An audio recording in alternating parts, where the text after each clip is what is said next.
ತರಬೇತಿ ಶಿಕ್ಷಣ ಹಾಗೆ ಬೇರೆ ಬೇರೆ ಸಮಾಜಮುಖಿ ಕಾರ್ಯಕ್ರಮಗಳು ಅಗ್ನಿವೀರ್ ಅಗ್ನಿಪಥ್ ಎಂಬಂತಹ ಯೋಜನೆಯ ಬಗ್ಗೆ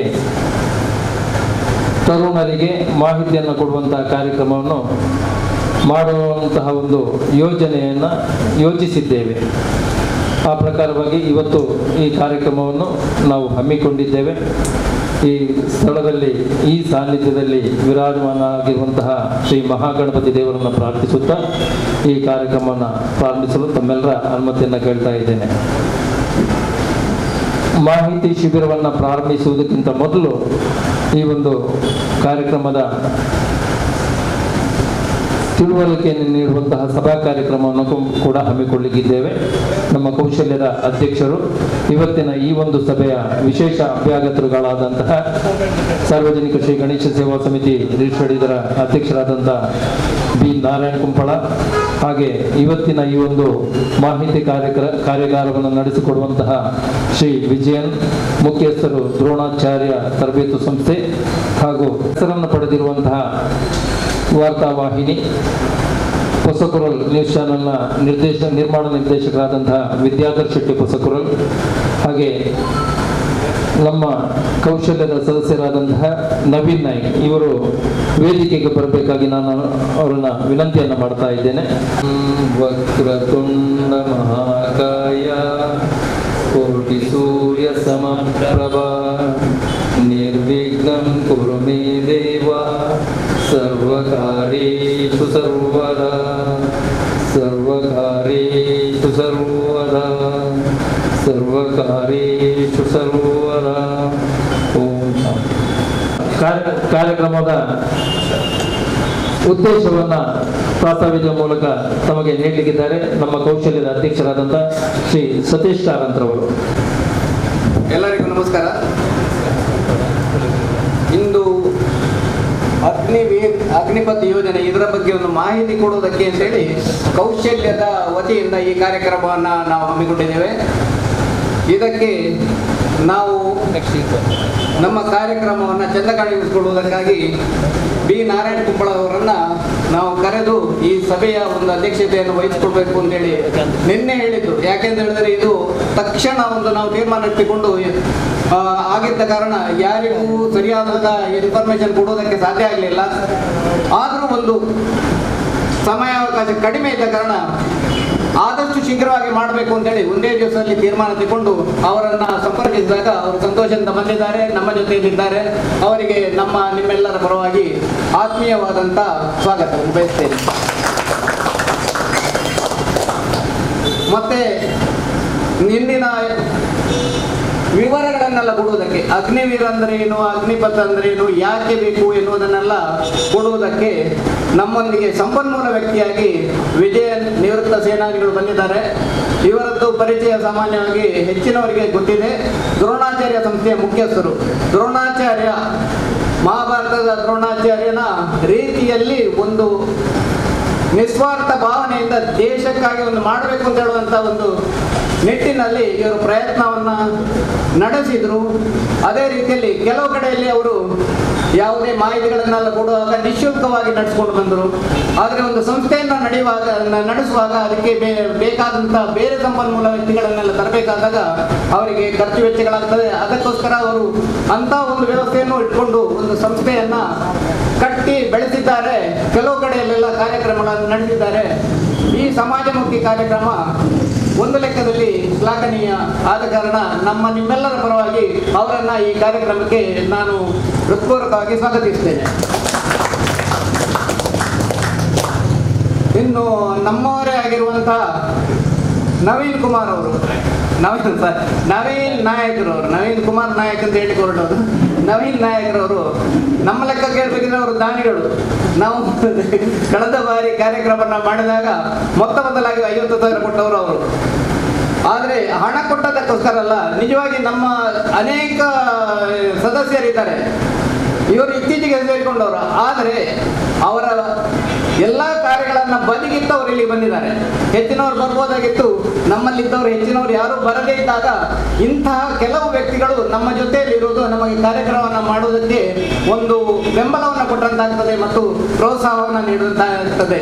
ಆದ ಕಾರಣ ಇಂಥ ಒಂದು ಹಸನ್ಮುಖ ವ್ಯಕ್ತಿಯಾಗಿರುವಂತಹ ನವೀನ್ ನಾಯಕರಿಗೆ ನಿಮ್ಮೆಲ್ಲರ ಪರವಾಗಿ ಆತ್ಮೀಯವಾದ ಸ್ವಾಗತಗಳು. ಇನ್ನು ನಮ್ಮೊಂದಿಗೆ ದಾಮೋದರ್ ಅವರು ಬಂದಿದ್ದಾರೆ, ಮತ್ತೆ BM ಕೃಷ್ಣ ಬಂದಿದ್ದಾರೆ.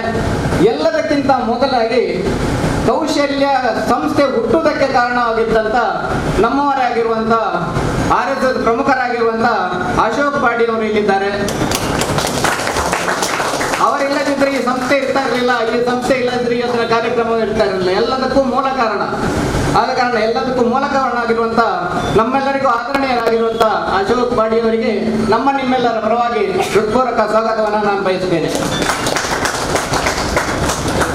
ಕೌಶಲ್ಯ ಅಂದರೆ ಹೆಚ್ಚಿನಲ್ಲಿ ಇಲ್ಲಿದ್ದವರಿಗೆ ಹೆಚ್ಚಿನ ಅಂಶ, ಕೆಲವರೆಲ್ಲ ಇಲ್ಲಿ ನಮ್ಮ ಇತ್ತೀಚೆಗೆ ಅಂದರೆ 2021ರಲ್ಲಿ ಒಂದು ತರಬೇತಿ ಶಿಬಿರವನ್ನು ನಾವು ಮಾಡಿದ್ವಿ.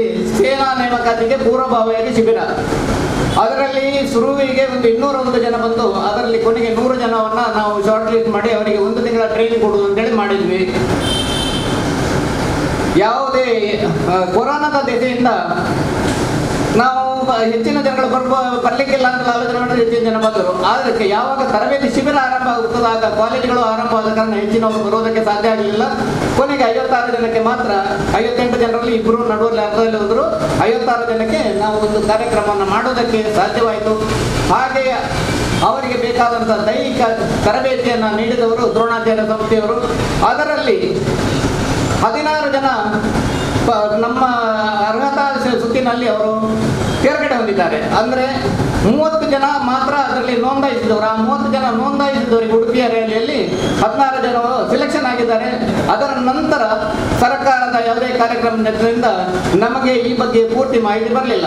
ನಮ್ಮ ಕಾರ್ಯಕ್ರಮ ನಡೆಸಿದ್ದು ಯಾಕೆ ಅಂತ ಹೇಳಿದ್ರೆ ದಕ್ಷಿಣ ಕನ್ನಡದವರು ಯಾವ ಅರ್ಹತಾ ಸುತ್ತಲ್ಲಿ ಅಂದರೆ ದೈಹಿಕ ಸುತ್ತಲ್ಲಿ ತೇರ್ಗಡೆ ಆಗೋದಿಲ್ಲ ಅಂದ್ರೆ ಅದನ್ನು ನಾವು ಸುಳ್ಳು ಮಾಡಿದ್ವಿ. ಅಂದರೆ 50% ನಮಗೆ ಸಕ್ಸಸ್ ಸಿಕ್ಕಿದೆ. ಅದು ನಮಗೆ ನಿಜವಾಗಿ ಒಂದು ಧೈರ್ಯವನ್ನು ಕೊಟ್ಟಿತ್ತು ಮತ್ತು ದ್ರೋಣಾಚಾರ್ಯ ಸಂಸ್ಥೆಯ ಮೇಲೆ ನಮಗಿದ್ದಂಥ ಒಂದು ವಿಶ್ವಾಸವನ್ನು ದೃಢಪಡಿಸಿತು. ಹಾಗಾಗಿ ಈಗ ಅಗ್ನಿವೀರು ಅಂತ ಹೇಳುವಂಥದ್ದು, ಅಗ್ನಿವೀರು ಇದರಲ್ಲಿ ದೇಶದಲ್ಲಿ ಎಲ್ಲ ಕಡೆಯಲ್ಲಿ ದೇಶಭಕ್ತರ ಒಂದು ಪಡೆಯನ್ನೇ ಹುಟ್ಟುಹಾಕುವಂಥ ಒಂದು ಮಹತ್ ಯೋಜನೆ. ಇದರ ಬಗ್ಗೆ ಹೆಚ್ಚಿನ ಮಾಹಿತಿಯನ್ನು ನಮ್ಮವರು ನೀಡಲಿದ್ದಾರೆ. ಆದ ಕಾರಣ ನಾನು ಹೆಚ್ಚಿಗೆ ಹೇಳೋದಕ್ಕೆ ಇಚ್ಛೆ ಪಡುವುದಿಲ್ಲ. ಇದರ ಸದುಪಯೋಗವನ್ನು ನೀವೆಲ್ಲ ಮಾಡಿಕೊಳ್ಬೇಕು. ಅದರ ಮೇಲೆ ಇದರಲ್ಲಿ ಎಷ್ಟು ಜನ ಉಚಿತವಾದ ಒಂದು ತರಬೇತಿಯನ್ನು ಮುಂದಕ್ಕೆ ನಾವು ಮಾಡಬೇಕು ಅಂತ ಇದ್ದೇವೆ. ಆದರೆ ಎಷ್ಟು ಜನಕ್ಕೆ ಅಂತ ಹೇಳೋದನ್ನು ತೀರ್ಮಾನ ಮಾಡಲಿಲ್ಲ. ಎಷ್ಟು ಆಸಕ್ತರಿದ್ದಾರೆ, ಯಾವ ರೀತಿಯಲ್ಲಿದ್ದಾರೆ ಅಂತ ನೋಡಿಕೊಂಡು ನಾವು ಈಗ ಈ ಬಗ್ಗೆ ತೀರ್ಮಾನವನ್ನು ತೆಗೆದುಕೊಳ್ತೇವೆ. ಯಾಕೆಂತ ಹೇಳಿದ್ರೆ ಕಳೆದ ಬಾರಿಯ ಒಂದು ಕಾರ್ಯಕ್ರಮದಲ್ಲಿ ನಮಗೆ ಕೆಲವು ಅಸಂತೋಷಜನಕ ಕಾರ್ಯಕ್ರಮಗಳ ಒಂದು ವ್ಯವಸ್ಥೆ ನಡೆಯಿತು. ಆ ರೀತಿಯ ಇದು ಒಂದು ವ್ಯವಸ್ಥೆ ಆಗಬಾರದು.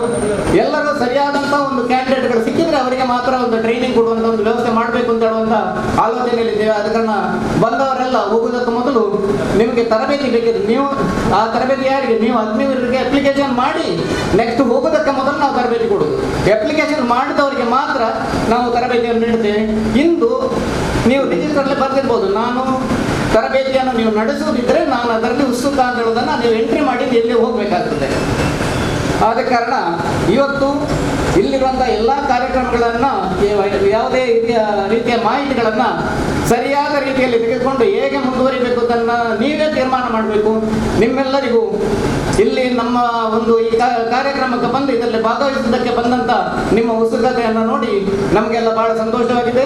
ನಿಮ್ಮೆಲ್ಲರಿಗೂ ಸ್ವಾಗತ ಮತ್ತು ಸುಸ್ವಾಗತ. ವಿದ್ಯಾಧರರವರು ಹೊಸವಾಗಲು ಬೆಂಬಲವನ್ನು ಬಂದಿದ್ದಾರೆ. ನಮ್ಮ ಯಾವುದೇ ಕಾರ್ಯಕ್ರಮ ಇದ್ದರೂ ಅವರು ಕವರೇಜ್ ಮಾಡ್ತಾ ಇದ್ದಾರೆ. ಆದ ಕಾರಣ ಇಂತಹ ಒಂದು ವ್ಯಕ್ತಿ ಅವರಿಗೆ ಸಹ ನಿನ್ನೆ ಹೇಳಿ ಬನ್ನಿ ಅಂತ ಹೇಳಿದ ಕೂಡಲೇ ಅವರ ಕಾರ್ಯಗಳನ್ನೆಲ್ಲ ಬಿಟ್ಟು ಇಲ್ಲಿಗೆ ಬಂದಿದ್ದಾರೆ. ಅದರ ಮೇಲೆ ಅವರು ಸಹ ಸ್ವಾಗತದೊಂದಿಗೆ ಪ್ರಾಸ್ತಾವಿಕ ಮಾತುಗಳನ್ನಾಡಿದಂತಹ ನಮ್ಮ ಸಂಸ್ಥೆಯ ಅಧ್ಯಕ್ಷರಾದಂತಹ ಶ್ರೀ ಸತೀಶ್ ಕಾರಂತ್ ಅವರಿಗೆ ಕೃತಜ್ಞತೆಗಳನ್ನು ಅರ್ಪಿಸುತ್ತಾ ಕಾರ್ಯಕ್ರಮವನ್ನು ಮುಂದುವರಿಸ್ತಾ ಇದ್ದೇನೆ. ಮುಂದೆ ಈ ಒಂದು ಶಿಬಿರದ ಬಗ್ಗೆ, ಮಾಹಿತಿ ಕಾರ್ಯಾಗಾರದ ಬಗ್ಗೆ, ಮಾಹಿತಿ ಕಮ್ಮಟದ ಬಗ್ಗೆ ತಮ್ಮ ಅನಿಸಿಕೆಗಳನ್ನು ಈ ಒಂದು ತರುಣರಿಗೆ ನೀಡಬೇಕಾಗಿ ಹೊಸಬರ ಸಂಸ್ಥೆಯ ನಿರ್ಮಾಣ ನಿರ್ದೇಶಕರಾದಂತಹ ಶ್ರೀ ವಿದ್ಯಾಧರ್ ಶೆಟ್ಟಿ ಅವರಲ್ಲಿ ವಿನಂತಿಯನ್ನು ಮಾಡ್ತಾ ಇದ್ದೇನೆ. ಸೇರಿದಂತಹ ಎಲ್ಲ ಆತ್ಮೀಯ ಬಂಧುಗಳೇ, ಸ್ಥಳ ಸಾನ್ನಿಧ್ಯವಾದಂತಹ ಶ್ರೀ ಮಹಾಗಣಪತಿಯನ್ನು ನಮಿಸುತ್ತಾ ಮಾಗಡಿ ದೇವರು ಶ್ರೀ ಸೋಮನಾಥ ಮತ್ತು ಎಲ್ಲ ಪರಿಸರದ ದೈವ ದೇವರುಗಳಿಗೆ ವಂದಿಸುತ್ತಾ ಕಾರ್ಯಕ್ರಮದ ಅಧ್ಯಕ್ಷತೆಯನ್ನು ವಹಿಸಿದಂತಹ ಶ್ರೀ ಸಾರ್ವಜನಿಕ ಶ್ರೀ ಗಣೇಶೋತ್ಸವ ಸಮಿತಿ ಅಧ್ಯಕ್ಷರು, ಸಿದ್ಧಿವಿನಾಯಕ ಮಂದಿರದ ಅಧ್ಯಕ್ಷರು, ಆತ್ಮೀಯರು, ಶ್ರೀಯುತ BN ಕುಂಪಳ ಮತ್ತು ಎಲ್ಲ ವೇದಿಕೆಯಲ್ಲಿರುವಂತಹ ಅತಿಥಿಗಳಿಗೆ, ವಿಶೇಷವಾಗಿ ಇಂದು ನಿಮಗೆ ಮಾಹಿತಿಯನ್ನು ಕೊಡಲಿಕ್ಕೆ ನಿವೃತ್ತ ಸೇನಾನಿ ವಿಜಯೇಂದ್ರ ಅವರಿದ್ದಾರೆ. ಎಲ್ಲದಕ್ಕಿಂತ ಮುಖ್ಯವಾದ ಕಾರ್ಯಕ್ರಮ ಅದು. ಇದು ಕೇವಲ ನಿಮ್ಮನ್ನು ಒಂದಷ್ಟು ಇದಕ್ಕೆ ತಯಾರು ಮಾಡುವಂತಹ, ಅಂದರೆ ಪೂರ್ವವಾಗಿ ಮಾನಸಿಕವಾಗಿ ಸಿದ್ಧತೆ ಮಾಡುವಂತಹ ಒಂದಷ್ಟು ಮಾತುಗಳು ಅಷ್ಟೇ. ಇಂದಿನ ಯುವ ಪೀಳಿಗೆ ಯಾವ ರೀತಿಯಲ್ಲಿ ಸಾಗುತ್ತಾ ಇದೆ ಅಥವಾ ಯಾವ ರೀತಿಯಲ್ಲಿ ಸಾಗಬೇಕು, ಯಾವುದನ್ನು ನಾವು ಬದುಕಿನಲ್ಲಿ ವಿದ್ಯಾಭ್ಯಾಸಕ್ಕಾಗಿ ಆರಿಸಬೇಕು, ವಿದ್ಯಾಭ್ಯಾಸದ ನಂತರ ಏನು ಮಾಡಬೇಕು, ಬಹುಶಃ ಎಲ್ಲ ಗೊಂದಲದಂತಹ ಪರಿಸ್ಥಿತಿಯಲ್ಲಿದೆ. ಎಲ್ಲರೂ ಬಯಸುವುದು ಡಾಕ್ಟರ್ ಆಗಬೇಕು, ಇಂಜಿನಿಯರಿಂಗ್ ಆಗಬೇಕು ಅಥವಾ IT ಕಂಪನಿಗಳಲ್ಲಿ ಉದ್ಯೋಗಸ್ಥರಾಗಬೇಕು. ಆದರೆ ಅಷ್ಟು ಆಗಬೇಕಿದ್ರೆ ಅದಕ್ಕೆ ಈಗ ಎಷ್ಟು ಪೈಪೋಟಿ ಇದೆ ಅಂತ ಹೇಳಿದರೆ, ನಾನು ಮೊನ್ನೆ ನಾವು ಮಾತಾಡೋವಾಗಲೇ ಹೇಳ್ತೇವೆ, ನಮ್ಮ ಕಾಲದಲ್ಲಿ ನಾವು 60% 70% ಮಾರ್ಕ್ ತೆಗೆದರೆ ಅದು ಬಹಳ ದೊಡ್ಡ ಅಂಕೆಗಳಾಗ್ತಾಯಿತ್ತು. ಡಿಸ್ಟಿಂಕ್ಷನ್ನಲ್ಲಿ ಪಾಸ್ ಆಗುವುದು ಅಂತ ಹೇಳಿದರೆ ಅದು ದೊಡ್ಡ ಗೌರವದ ಸ್ಥಾನ. ಇದೇ ಮಾತನ್ನು ಮೊನ್ನೆ ಮೋಹನ್ ಆಳ್ವರು, ಡಾಕ್ಟರ್ ಮೋಹನ್ ಆಳ್ವರು ವಿದ್ಯಾಗಿರಿಯಲ್ಲಿ ಶಿಕ್ಷಣ ಸಂಸ್ಥೆ ನಡೆಸುವವರು, ಆಳ್ವಾಸ್ ಶಿಕ್ಷಣ ಪ್ರತಿಷ್ಠಾನ, ಮೊನ್ನೆ ಕುಂಪಲದಲ್ಲಿ ಹೇಳಿದರು. ಅವರು ಹೇಳಿದ ಮಾತು ಇದೆ, ಅವರು ಕಲಿಯುವಂತಹ ಸಂದರ್ಭದಲ್ಲಿ 60% 70% ಮಾರ್ಕ್ ತೆಗೆಯುವುದು ಬಹಳ ಕಠಿಣ, ಅಷ್ಟು ತೆಗೆಯುವ ಬಹಳ ದೊಡ್ಡ ಸಾಧನೆ ಮಾಡಿದರು. ಈಗ ಹಾಗಲ್ಲ, ಈಗ 100ಕ್ಕೆ 100% ತೆಗೆದರೂ ಕೂಡ ಅದು ತುಂಬ ಮಂದಿ ತೆಗೀತಾ ಇದ್ದಾರೆ. ಮೊನ್ನೆ ನೋಡಿದ್ದೀರಿ ನೀವು SSLC ಮತ್ತು PUCಯಲ್ಲೆಲ್ಲ ಅಂಕ ತೆಗೆದವರು 600ಕ್ಕೆ 625, 625ರಲ್ಲಿ 625 ಅಂಕ ತೆಗೆದವರು ಬಹಳಷ್ಟು ಮಂದಿ. ಹಾಗಿದ್ರೆ ವಿದ್ಯಾಭ್ಯಾಸದ ಮಟ್ಟ ಹೆಚ್ಚುತ್ತಾ ಇದೆಯೋ, ವಿದ್ಯಾರ್ಥಿಗಳ ಬುದ್ಧಿಮತ್ತೆಯ ಮಟ್ಟ ಹೆಚ್ಚುತ್ತಾ ಇದೆಯೋ ಗೊತ್ತಾಗುವುದಿಲ್ಲ. ಆದರೆ ಎಲ್ಲ ವಿದ್ಯಾರ್ಥಿಗಳು, ನಾನು ಗಮನಿಸಿದ ಹಾಗೆ 100ಕ್ಕೆ 90-95% ವಿದ್ಯಾರ್ಥಿಗಳು ಒಳ್ಳೆ ಅಂಕ ಪಡೀತಾರೆ, ಒಳ್ಳೆ ಶಿಕ್ಷಣವನ್ನು ಬಯಸ್ತಾರೆ. ಆದರೆ ಏನು ಮಾಡಬೇಕು ಗೊತ್ತಿರುವುದಿಲ್ಲ, ಗೊಂದಲದ ಪರಿಸ್ಥಿತಿ. ಒಳ್ಳೆ ಮಾರ್ಕ್ ತೆಗೆದವರು ಸಹಜವಾಗಿ ಮೆಡಿಕಲ್, ಇಂಜಿನಿಯರಿಂಗ್ ಅಥವಾ IT BT ಸಂಸ್ಥೆಗಳಂತಹ ದೊಡ್ಡ ದೊಡ್ಡ ಉದ್ಯೋಗಕ್ಕೆ ಅರ್ಹರಾಗಿದ್ದಾರೆ, ಅವರಿಗೆ ಕ್ಯಾಂಪಸ್ ಸೆಲೆಕ್ಷನ್ ಎಲ್ಲ. ಆದರೆ ಇದನ್ನು ಬಿಟ್ಟು ಮಧ್ಯಂತರ ಸ್ತರದವರು ಅಥವಾ ಅದಕ್ಕಿಂತ ಕೆಳಗಿನ ಸ್ತರದವರು PUC ನಂತರ ಡಿಗ್ರಿ ಮಾಡಬೇಕು. ಅಂದರೆ ಕಲಿಯುವುದಕ್ಕಾಗಿ ಕಲಿಯಬೇಕು. ಏನು ಕಲಿಯಬೇಕು, ಯಾವುದಕ್ಕಾಗಿ ಕಲಿಯಬೇಕು, ನಾವು ಡಿಗ್ರಿ ಮಾಡಿದ ನಂತರ ಏನು ಮಾಡೋದು, ಹೆಚ್ಚಿನವರಿಗೆ ಗೊತ್ತೇ ಇರುವುದಿಲ್ಲ. ಅದಕ್ಕಾಗಿ ಕ್ಯಾರಿಯರ್ ಗೈಡೆನ್ಸ್ ಕೋರ್ಸ್ಗಳಿದ್ದರೂ ಕೂಡ ಅದಕ್ಕೆ ಕೆಲವರಿಗೆ ಅದರ ಬಗ್ಗೆ ಗೊತ್ತಿರುವುದಿಲ್ಲ, ಕೆಲವರಿಗೆ ಅದಕ್ಕೆ ಹೋಗಲಿಕ್ಕೆ ಆಗುವುದಿಲ್ಲ. ಯಾಕೆಂದರೆ ಅದಕ್ಕೆ ಅಷ್ಟು ದುಬಾರಿ ಫೀಸ್ಗಳನ್ನು ಅವರು ವ್ಯವಸ್ಥೆ ಮಾಡಿರ್ತಾರೆ. ಕೆಲವು ಕಡೆ ಮಾತ್ರ ಅಪರೂಪಕ್ಕೆ ಉಚಿತ ತರಗತಿಗಳಿರ್ತವೆ. ಇದೆಲ್ಲವೂ ಇದ್ದರೂ ಇದೆಲ್ಲರನ್ನು ತಲುಪಲಿಕ್ಕೆ ಆಗುವುದು. ಹಾಗಿದ್ರೆ SSLC PUC ನಂತರ ಏನು ಶಿಕ್ಷಣವನ್ನು ಆಯ್ಕೆ ಮಾಡಬೇಕು, ಯಾಕಾಗಿ ಆಯ್ಕೆ ಮಾಡಬೇಕು, ನನ್ನ ಬದುಕಿನ ಗುರಿ ಏನು, ಇದನ್ನು ನಿರ್ಧರಿಸುವಂತಹ ಹಂತದಲ್ಲಿ ಬಹಳಷ್ಟು ವರ್ಷಗಳು ದಾಟಿ ಹೋಗಿರ್ತವೆ. ಡಿಗ್ರಿ ಆಗ್ತದೆ, ಡಿಗ್ರಿ ಆದ ನಂತರ ಕೆಲಸಕ್ಕಾಗಿ ಅಲೆದಾಟ ಆರಂಭ ಆಗ್ತದೆ. ನಮಗೆ ಡಿಗ್ರಿ ಮಂತ್ರಲ್ಲ ಆಗೊಂದು ಸರಿ ಬೇಲೆ ದಿಕ್ಕಿಸಿ ಮನೆಯಲ್ಲಿ ಪೋಷಕರ ಓಡಾಟ ಶುರುವಾಗ್ತದೆ, ಇವರಿಗೂ ಕಿರಿಕಿರಿ ಆಗ್ತದೆ. ಕೊನೆಗೆ ವಿದ್ಯಾರ್ಥಿಗಳು ತಮ್ಮ ಮಾನಸಿಕ ಸ್ಥೈರ್ಯವನ್ನು ಕಳೆದುಕೊಂಡು ಅಥವಾ ತಮ್ಮ ಸ್ವಯಂ ಆತ್ಮವಿಶ್ವಾಸವನ್ನು ಕಳೆದುಕೊಂಡು ದಾರಿ ತಪ್ಪುವಂತಹ ಅನೇಕ ಉದಾಹರಣೆಗಳನ್ನು ಕಾಣುತ್ತೇವೆ. ಇಂತಹ ಸಂದರ್ಭದಲ್ಲಿ ಬಹಳಷ್ಟು ಮಂದಿಗೆ ಸೇನೆಗೆ ಸೇರಬೇಕು ಎನ್ನುವಂತಹ ಮನಸ್ಸಿರ್ತದೆ. ಆದರೆ ಹೇಗೆ ಸೇರಬೇಕು, ಆದರೆ ಸೇರುವುದರಿಂದ ಏನು ಪ್ರಯೋಜನ, ಇದೆಲ್ಲ ಗೊತ್ತಿರುವುದಿಲ್ಲ. ಇಂತಹ ಸಂದರ್ಭದಲ್ಲಿ ಕೌಶಲ್ಯ ಈ ಒಂದು ಸಂಸ್ಥೆ ಸೇನೆಗೆ ಸೇರುವವರಿಗಾಗಿ ಒಂದು ತರಬೇತಿಯ ಕಾರ್ಯಾಗಾರವನ್ನು ಹಮ್ಮಿಕೊಂಡಿದ್ದು, ಕಳೆದ ವರ್ಷ ಮಾಡಿಕೊಂಡಿದ್ದು. ನನಗೆ ಬಹಳ ಹೆಮ್ಮೆ ಆಗ್ತದೆ. ನನ್ನ ಮಗ ಕೂಡ ಹೋಗಿದ್ದಾರೆ, ಆಯ್ಕೆ ಆಗುವ ಹಂತದಲ್ಲಿದೆ, ಆದರೆ ಅದಕ್ಕೆ ಪ್ರಾಯ ಭರ್ತಿ ಆಗ್ತಿದೆ. ಆಗ ಕೊರೋನಾ ಕಾಲಘಟ್ಟ ಇತ್ತು, ಖಾಲಿ ಇರುವಾಗ ಹೋಗಿದ್ದ. ಆನಂತರ ಒಂದು PUC ಆಯಿತು, ಇಂಜಿನಿಯರಿಂಗ್ ಸೇರಿದ ನಂತರ ಅರ್ಧಕ್ಕೆ ಬಿಡಲಿಕ್ಕೆ ಆಗುವುದಿಲ್ಲ ಎನ್ನುವಂತಹ ಕಾರಣಕ್ಕಾಗಿ ಈಗ ಶಿಕ್ಷಣವನ್ನು ಮುಂದುವರಿಸ್ತಾ ಇದ್ದ. ಒಂದು ವೇಳೆ ಅಂಕಗಳು ಕಡಿಮೆ ಬರೆದು ಅವನಿಗೆ ಒಂದು ವೇಳೆ ಉನ್ನತ ವಿದ್ಯಾಭ್ಯಾಸ, ಅವರ ಬಯಸಿದ ವಿದ್ಯಾಭ್ಯಾಸಕ್ಕೆ ಸೇರಲಿಕ್ಕೆ ಆಗ್ತಾ ಇದ್ರೆ ಅವ ಇದಕ್ಕೆ ಬಹುಶಃ ಪ್ರಯತ್ನ ಮಾಡ್ತಿದ್ದ ಏನು. ಯಾಕೆಂದರೆ ಅವರ ಮಾತುಗಳಲ್ಲಿ ಅಂತ ಮಾತುಗಳು ಯಾವಾಗಲೂ ಬರ್ತಾ ಇತ್ತು ಬಾಯಲ್ಲಿ. ಇಂತಹ ಒಂದು ಅವಕಾಶ ಕೌಶಲ್ಯ ನಿಮಗೆ ತನಗೆ ಅವಕಾಶ ಮಾಡಿಕೊಟ್ಟಿದೆ ಒಂದು ಜೀವನದಲ್ಲಿ. ಸೇನೆಗೆ ಸೇರಬೇಕು ಎನ್ನುವರು ಈಗಲೇ ನಮ್ಮ ಪ್ರಾಸ್ತಾವಿಕ ಮಾತುಗಳಲ್ಲಿ ಕಾರಂತರು ಹೇಳಿದರು, ನಮ್ಮ ದಕ್ಷಿಣ ಕನ್ನಡ ಜಿಲ್ಲೆಯಲ್ಲಿ ಬಹಳಷ್ಟು ಮಂದಿ ಸೇನೆಗೆ ಸೇರಲಿಕ್ಕೆ ಹೋಗ್ತಾರೆ. ಆದರೆ ಅವರಿಗೆ ಅಲ್ಲಿಯ ಅರ್ಹತೆಯ ಬಗ್ಗೆ, ಅಲ್ಲಿಯ ನಿಯಮಗಳ ಬಗ್ಗೆ ತಿಳಿದಿರುವುದಿಲ್ಲ. ಅವರಲ್ಲಿ ಪ್ರಥಮ ಹಂತದಲ್ಲೇ ಅನುತ್ತೀರ್ಣರಾಗಿ ವಾಪಸ್ ಆಗುತ್ತಾರೆ. ಯಾಕೆಂದರೆ ಅಲ್ಲಿ ಅಷ್ಟು ಕಠಿಣ ನಿಯಮಗಳಿರ್ತದೆ. ಸೇನೆಗೆ ಸೇರಬೇಕು ಎನ್ನುವ ತಕ್ಷಣ ಸೇನೆಗೆ ಎಲ್ಲರನ್ನು ಸೇರಿಸಿಕೊಳ್ಳುವುದಿಲ್ಲ. ಅದರದ್ದೇ ಆದಂತಹ ಮಾನದಂಡಗಳು, ಅವರದ್ದೇ ಆದಂತಹ ನೀತಿ ನಿಯಮಗಳು ಎಲ್ಲವೂ ಇರ್ತದೆ. ಇದನ್ನು ತಿಳಿಸುವಂತಹ ಒಂದು ಸಂಸ್ಥೆಯಾಗಿ ಕೌಶಲ್ಯ ಕಳೆದ 1 ವರ್ಷದ ಹಿಂದೆ ಹುಟ್ಟಿಕೊಂಡು ಉಚ್ಚಿಲದಲ್ಲಿ 1 ತಿಂಗಳ ತರಬೇತಿಯನ್ನು ನಡೆಸಿತು. ಈಗ ಇವತ್ತೂ ಕೂಡ 1 ದಿನದ ತರಬೇತಿ ನಿಮಗೆ ಇಲ್ಲಿ ಅವಧಿಯನ್ನು ಹಮ್ಮಿಕೊಂಡಿದ್ದಾರೆ. ನಿಮಗೆ ಗೊತ್ತುಂಟೋ ಇಲ್ಲವೋ ಗೊತ್ತಿಲ್ಲ, ನೀವೆಲ್ಲ ಇಲ್ಲಿ ಉಚಿತವಾಗಿ ಬಂದಿರಬಹುದು, ಅವರು ತರಬೇತಿ ಕೊಡುವವರು ಕೂಡ ಉಚಿತವಾಗಿ ಕೊಡ್ತಿರಬಹುದು. ಆದರೆ ಇಲ್ಲಿ ಉಚಿತವಾಗಿ ತರಬೇತಿ ಕೊಡುವವರಿಗಾಗಲಿ, ಇದನ್ನು ಇಷ್ಟು ವ್ಯವಸ್ಥೆ ಮಾಡುವವರಿಗಾಗಲಿ ಅವರೇನು ಬೇರೆ ಕೆಲಸ ಇಲ್ಲದೆ ಇದನ್ನು ಮಾಡುವುದಲ್ಲ. ಅವರವರಿಗೆ ಅವರವರದ ಬದುಕಿನಲ್ಲಿ, ಎಲ್ಲರೂ ಒತ್ತಡದ ಬದುಕಿನಲ್ಲಿ ಇರುವವರು. ಇವತ್ತು ನೋಡಿ, ಎಲ್ಲ 9 ಗಂಟೆಗೆ ಕಾರ್ಯಕ್ರಮ ಆಗಬೇಕಿತ್ತು, ಆದರೆ ಎಲ್ಲರ ಒತ್ತಡದಲ್ಲಿ ಕಾರ್ಯಕ್ರಮವನ್ನು ಒಂದಷ್ಟು ಆಯೋಜನೆ ಮಾಡುವಾಗ ಒಂದಷ್ಟು ತಡ ಆಯಿತು. ಅಂದರೆ ಎಲ್ಲರೂ ಅವರವರ ಸಮಯವನ್ನು ಕೊಟ್ಟು ನಮ್ಮ ಸಮಾಜದಲ್ಲಿರುವಂತಹ ವಿದ್ಯಾರ್ಥಿಗಳು ಮುಂದೆ ಬರಬೇಕು, ಯುವಕರು ಮುಂದೆ ಬರಬೇಕು ಎನ್ನುವಂತಹ ಕಾರಣಕ್ಕಾಗಿ ಇಂತಹ ಒಂದು ತರಬೇತಿ ಕಮ್ಮಟವನ್ನು ಹಮ್ಮಿಕೊಂಡಿದ್ದಾರೆ. ಇದನ್ನು ನಾವು ಅರ್ಥ ಮಾಡಿಕೊಳ್ಬೇಕು. ಈಗಲೇ ಹೇಳಿದ್ರು, ಉಚಿತ ತರಬೇತಿ ಸಿಗ್ತದೆ ಅಂತ ಬಂದುಕೊಂಡು ಕೇವಲ ತರಬೇತಿ ಪಡೆಯುವುದಿಲ್ಲ.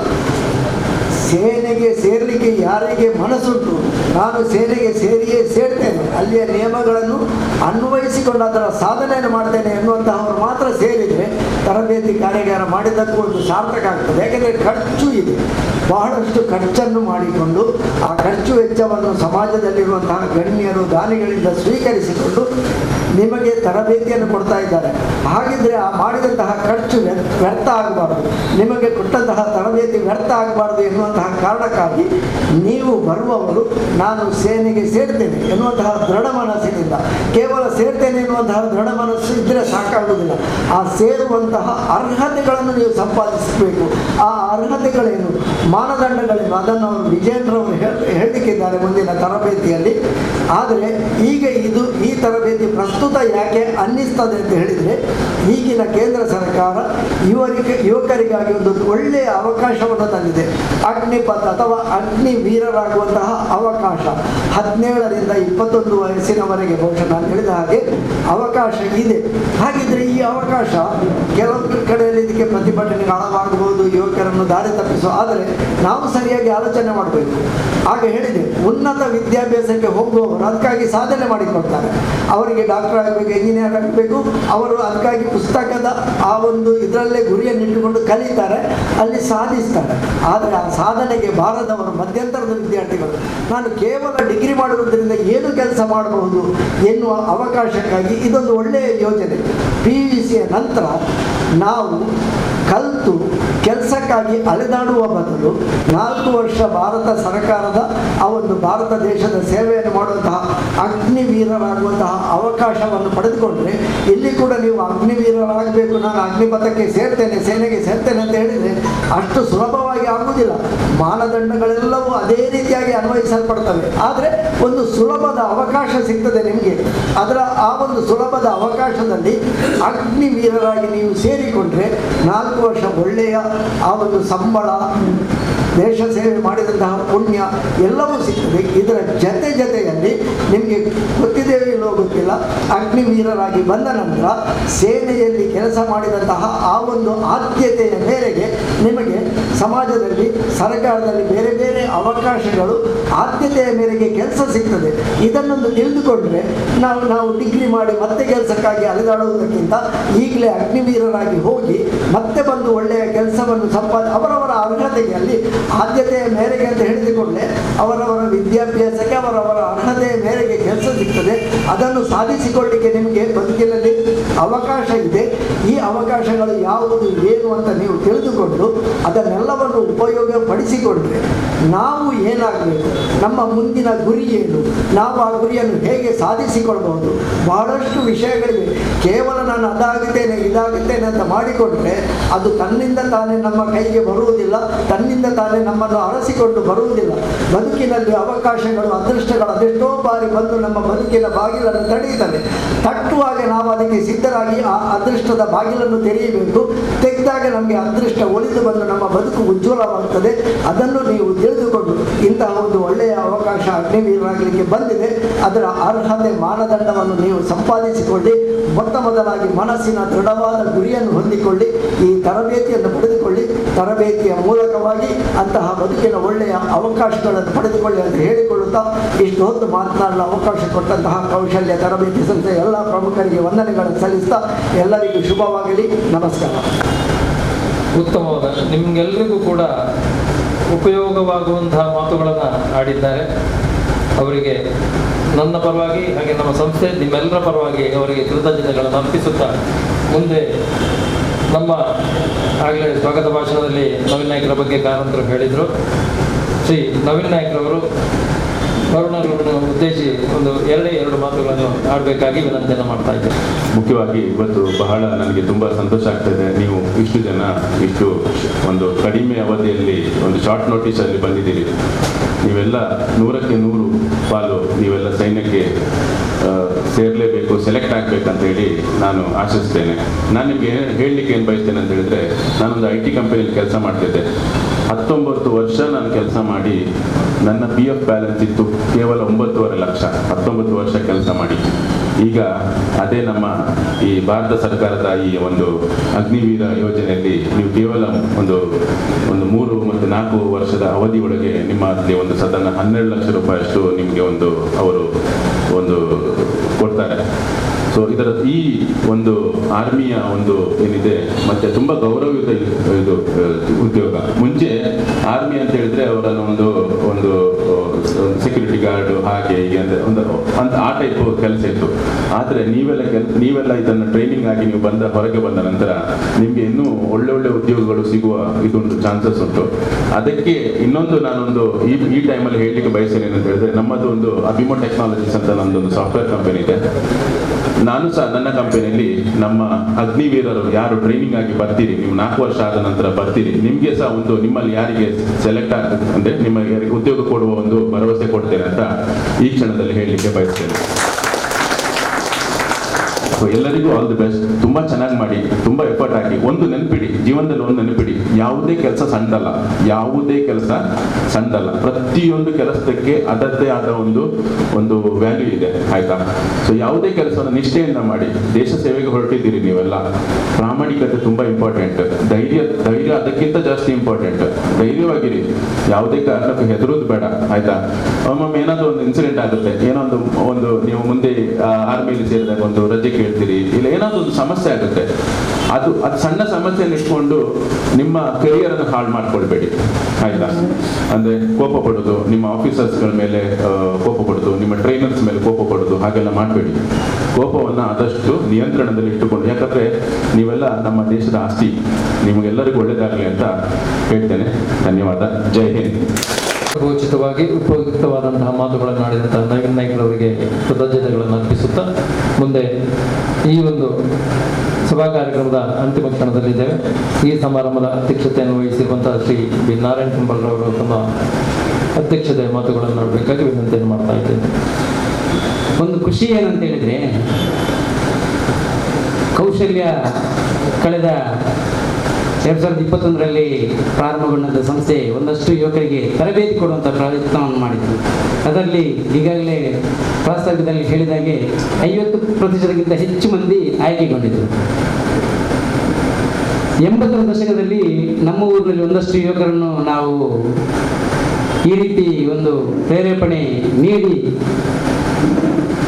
ಕಲಿಸುವ ಪ್ರಯತ್ನ ಮಾಡಿದೆವು. ಆ ಪ್ರಯತ್ನವಾಗಿ ಸುಮಾರು ಒಂದು 10 ಮಂದಿ ನಮ್ಮ ಒಂದು ಗುಂಪಲದ ನಮ್ಮ ಒಂದು ಸಂಸ್ಥೆಯ ವ್ಯಾಪ್ತಿಯಲ್ಲಿದ್ದವರೇ ಹೊರಟು ನಿಂತಿದ್ರು. ನಾಳೆ ಕೂಡ ಒಬ್ಬ 28 ವರ್ಷ ಸರ್ವಿಸ್ ಆದ ನಂತರ ಸುದೀಪ್ ಬೇಕಲ್ ಬರ್ತಿದ್ದಾನೆ ಊರಿಗೆ. 28 ವರ್ಷ ಸರ್ವಿಸ್ ಆಗಿ ನಮ್ಮಲ್ಲಿ ಒಂದು ತಪ್ಪು ಕಲ್ಪನೆ ಇದೆ. ಏನಂತ ಹೇಳಿದ್ರೆ ಆರ್ಮಿಗೆ ಸೇರಿದ ಗಡಿ ಗನ್ ಬರ್ತಂತೇನೆ ಅಂತ ಹೇಳಿ. ಖಂಡಿತ ಇಲ್ಲ. ವಿಜಯ ನಿಮಗೆ ತಿಳಿಸ್ತಾರೆ, ಅದರಲ್ಲಿ ಬೇರೆ ಬೇರೆ ಡಿಪಾರ್ಟ್ಮೆಂಟ್ ಇದೆ. ಆಸ್ಪತ್ರೆ ಇದೆ, ಟೆಲಿಕಾಂ ಸೆಕ್ಷನ್ ಇದೆ, ಕ್ಲಾರ್ಕ್ ಪೋಸ್ಟ್ ಇದೆ, ಇಲ್ಲಿ ಬೇರೆ ಬೇರೆ ಡಿಪಾರ್ಟ್ಮೆಂಟ್ಗಳಿದೆ. ಆದರೆ ಜನರ ಭಾವನೆಯಲ್ಲಿ ಮತ್ತು ಮನೆಯವರ ಭಾವನೆಯಲ್ಲಿ ಆರ್ಮಿ ಇಂಚ ಅಂತೇಳಿ ಯೋಚನೆ ಮಾಡಿ 80ರ ದಶಕದಲ್ಲಿ ಇಂಥ ಕಾರ್ಯಾಗಾರಗಳು ಇಲ್ಲಿ ಇರುತ್ತಿರಲಿಲ್ಲ. ನಾನು ಕೂಡ ಆರ್ಮಿಗೆ, BSFಗೆ, CRPF ಮೂರಕ್ಕೂ ಕೂಡ ಪ್ರಯತ್ನ ಪಟ್ಟು ಸೋತು ನಂತರ ಏಜ್ ಬಾರ ಆಯ್ತು ಅಂತೇಳಿ ಬಿಟ್ಟವ.